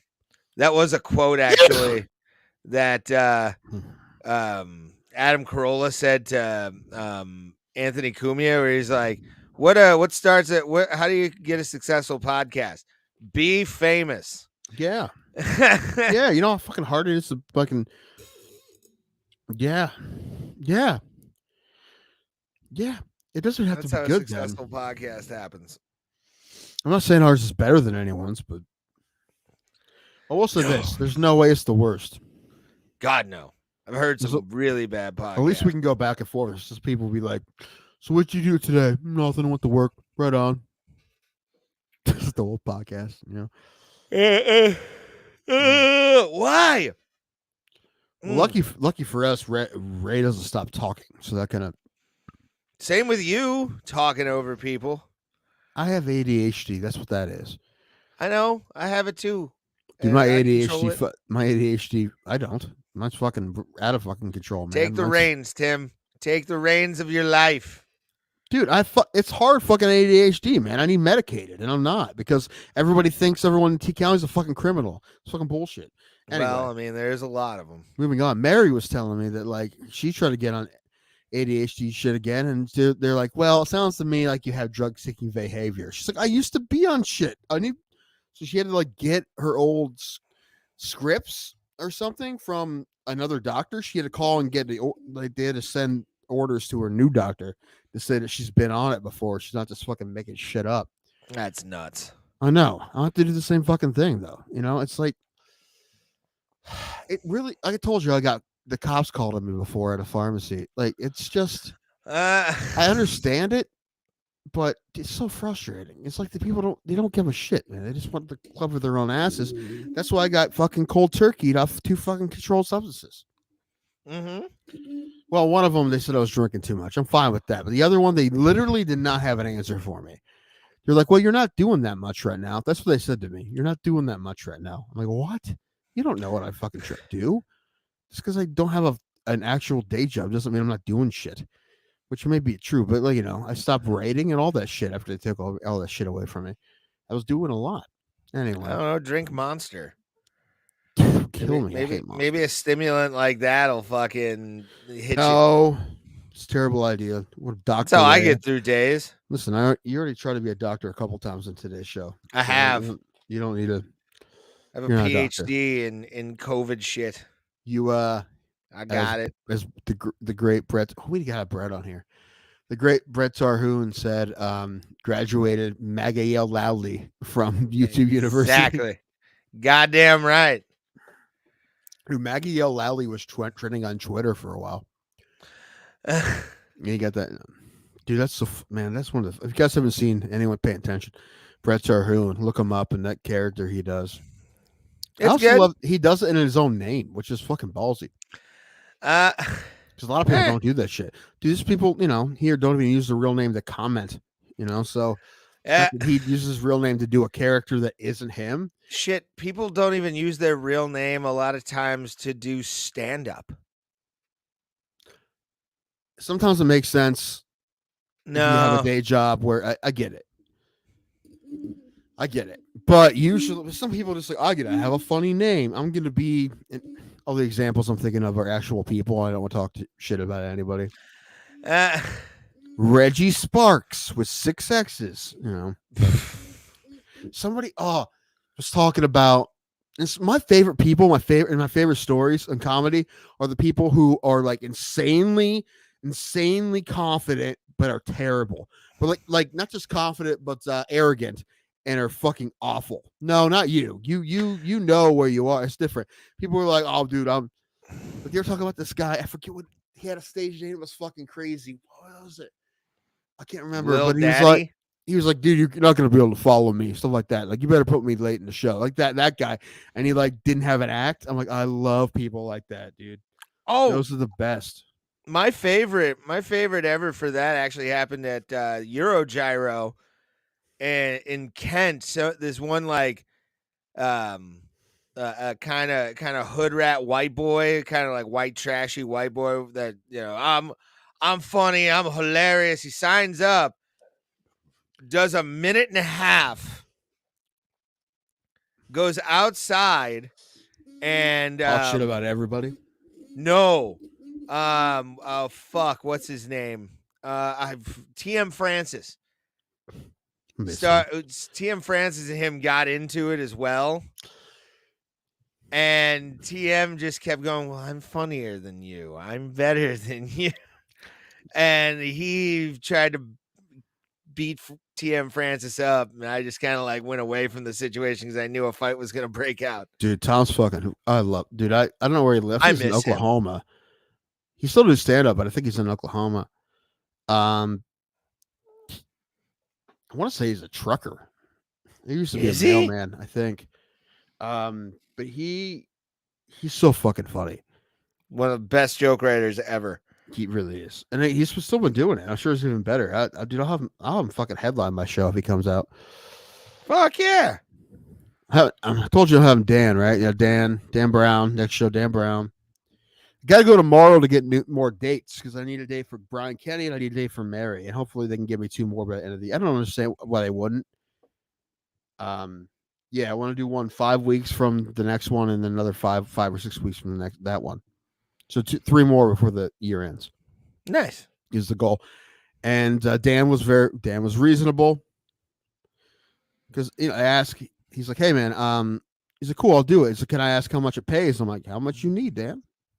And he's like, "Can you do this much?" I'm like, "Yeah, that's fine, buddy." But when I have some money, I can get another feature and get like a co-feature, so I don't have to do too much. Because a lot of people come to the show every time. So, but yeah, and Nick DeLauwe's been asking me forever. He's been getting a hold of me all the time. He sent me videos and like he's funny. He is funny. Yeah. But I kept the kind of stuff he does about like being a parent and stuff. I'm like, dude, him and Dan would pair really well. And then what it surprised me because I also put John Brown on it. And he's like, "Oh yeah." Nick's like, "Oh, John's great. I never met Dan." I'm like, "You never met Dan? That's weird." Because he works with Bronchi a lot. Nick does. And the fact that he's never met Dan, that's weird to me. Anyway, I don't know. I'm excited for it. Who was that funny stuff? Oh, Caparilla. Yeah. Yeah, I bet that was good. I didn't ask Bob how it went. Dude, Bob has a new bit. It's fucking killer. Nice. Yeah, Bob's fucking great. Yeah, I don't know. I don't know where to go, Tim.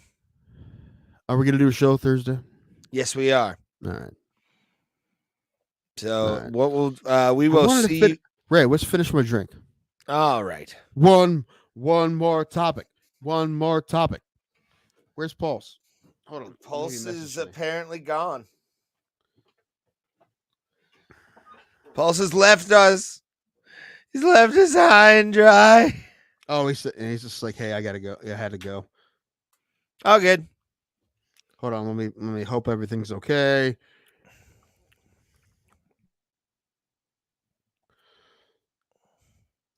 Okay. Now, he's not gonna watch it all the way to the end. No one really is, but this is for us. Okay. Small engine repair. Yeah. Anyone watching all the way to the end, you're a fucking trooper. I love you. Yeah. Yeah, that movie was. But, dude, listen, small engine repair. It's a good movie. Solid movie. Solid. Watchable. Like I said to you a bunch of times, I'm like, because I kept telling you to watch it, it seems like I was putting on a pedestal it didn't deserve to be on. But like, it's not an Oscar winner, but it's a fucking decent movie. Yeah. And you're not gonna be pissed when you watch it. You got to watch the whole thing because at points you're gonna be like, what is it? What is this? But it's a good flick. It has a big night, and even in the synopsis on Hulu, it says it has a twist, which I don't like when it does that. Like, go wait for the twist. I hate that. Yeah, but it does, and it's good. Yeah, I mean, I was expecting something a lot different. The cancer text set up something really insane, and then I want to know what the budget was for the dildo. Oh, the face fucking. I want to know what the budget was and how much they paid for that fake penis. Do you think they got a normal, like, run of the mill dildo? Or you think like they had a prop guy make it? Oh God! If that Tom Savini, they paid like Tom Savini to like. Well, I mean, they create made a dick. I know they made one for Wahlberg and Boogie Nights. Like it wasn't like a dildo they bought; they made it. So that is one of the best reveals in any movie. By the way, is the dick scene in Boogie Nights at the end. If you've never seen Boogie Nights, go fuck yourself. I saw him recently for the first time. I don't think I've seen it all the way through. And it's fucking funny. Like, it's such a good movie. The Colonel when he sees the dick and his like face wrinkle that he had goes completely straight. It's a hilarious movie about just the you got the touch, you got the power. Like it's a great fucking movie. I love Boogie Nights. Like I said, I only saw it recently, so I can't. We're about this movie. Small engine repair. Number one, the name is misleading. It has nothing to do with small engine repair. Nothing. Guy owns a small engine shop. But no, they do a great job, especially at the beginning of this character development. You understand, like, this guy has been a single dad and has like worked his fucking ass off for his girl the best he could. Is he perfect? Nope, far from it. But he's done his best, right? Yeah. And his life is his girl, and he's worked really hard to give his girl a better life. And he has these two friends that their hearts are in the right place, but they're kind of scumbags. They're decent guys. They're all right guys. You know, not perfect guys, but they kind of for sure. Yeah, they kind of helped him raise her. You know, at the beginning, I think they had her when he was in jail for a minute at the very beginning, right? Yeah. And then, but then they come back when she's a teenager. This girl, the daughter, and the girl that plays her fucking kills it. Great actress. Hope she gets more off of this. Yeah, she's in Wayne on Prom. If you haven't seen Wayne, she's great in that too. But she's like just plays this great, like fucking little badass 17-year-old girl. Sharp. Like the lines she has are fantastic, and she delivers them perfectly with her accent. Yeah. Yeah. She's great. She's so good, and it makes you feel for it. And then shit happens. Then, you know, there's this part where this guy invites his friends over, and he hasn't seen him in a minute because they had a fight or whatever. And he brings them over and under false pretenses. And then he's like, hey, we're just fucking hanging out. We're getting drunk, eating steaks, fucking watching the fights. They're like, okay, let's fucking do it. And you see, that's what it is. And it is. But then it gets. I think what I really like about that is, like, even though they had a falling out, he knows if he has to ask any two people in the world for like the most fucked up favor a friend would ever have to ask somebody. Yes. He knows who he goes to, even though he's not on really his speaking terms with them at the time. Yeah. This is bigger than that. And that's just how good of friends they are. You know, he's like, that's that. Yeah, and then Chad in the movie, like being the royal prick that he was. That guy was in the play too. The guy who, I think Barenthal, the main guy, wrote, directed, and started it. Yeah, in the play too. Also the play. So it was his thing, and he's great in it too. I haven't seen him in anything else, but this is his baby, and he's great in it. But I think the guy who was in Bulwark Empire, wasn't in the play, but Barenthal was, and the guy who plays the kid, was too. I don't know. Okay. But the guy, yeah, he was, because I just saw a screenshot from it today because I was looking to see if there's any scenes from the play online. That's awesome. But anyway, small engine repair. It's good.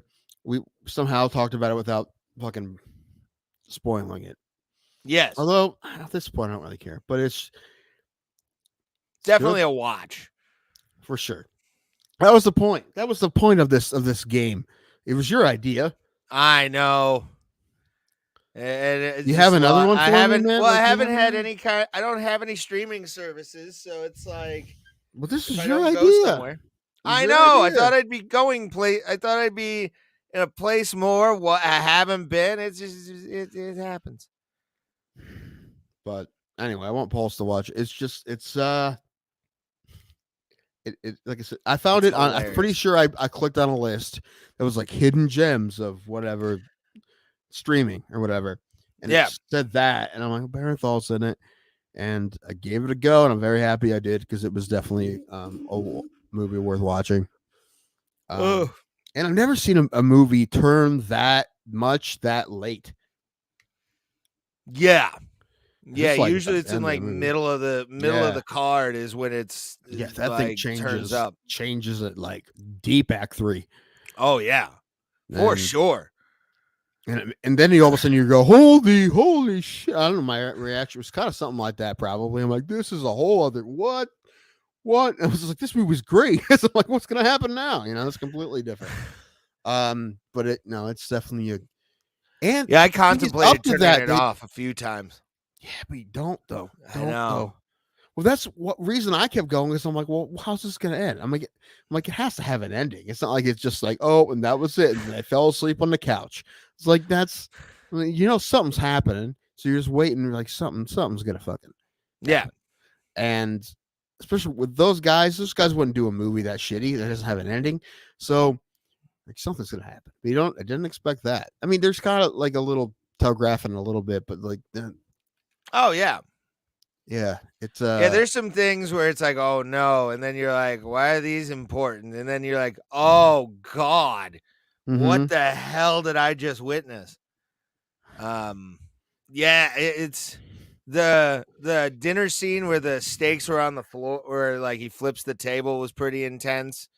It's like I thought it was gonna be some kind of like mob movie, and it's not. I thought it was some dude that was like connected or like a former I thought enforcer. it kind of was too. Would have been too, but no, not at all. And it's no, but the thing that's great about it is that whole hour 20 up to like till it gets crazy. They're developing characters, and they develop so much that when that twist happens, you're like, oh man, like what did they and you feel it. You're like, oh shit, I'm pissed too, right? And then you're like, oh man, I think like these friends are like, what if you were in that situation? You feel it. Like it's a fucking good movie. Like I said, oh yeah. Again, Small Engine Repair. If you haven't seen it, fucking, it's on Hulu right now. Watch it. Yeah, go check it out. It's a good movie. It's a good movie, and it would have been a great play as well, probably. But it's for sure great act. And also one of those movies that like I don't know how much they spent on that movie, but dude, that's probably like a $3 million movie at most. Maybe. I mean, Barenthal is probably $1 million of that.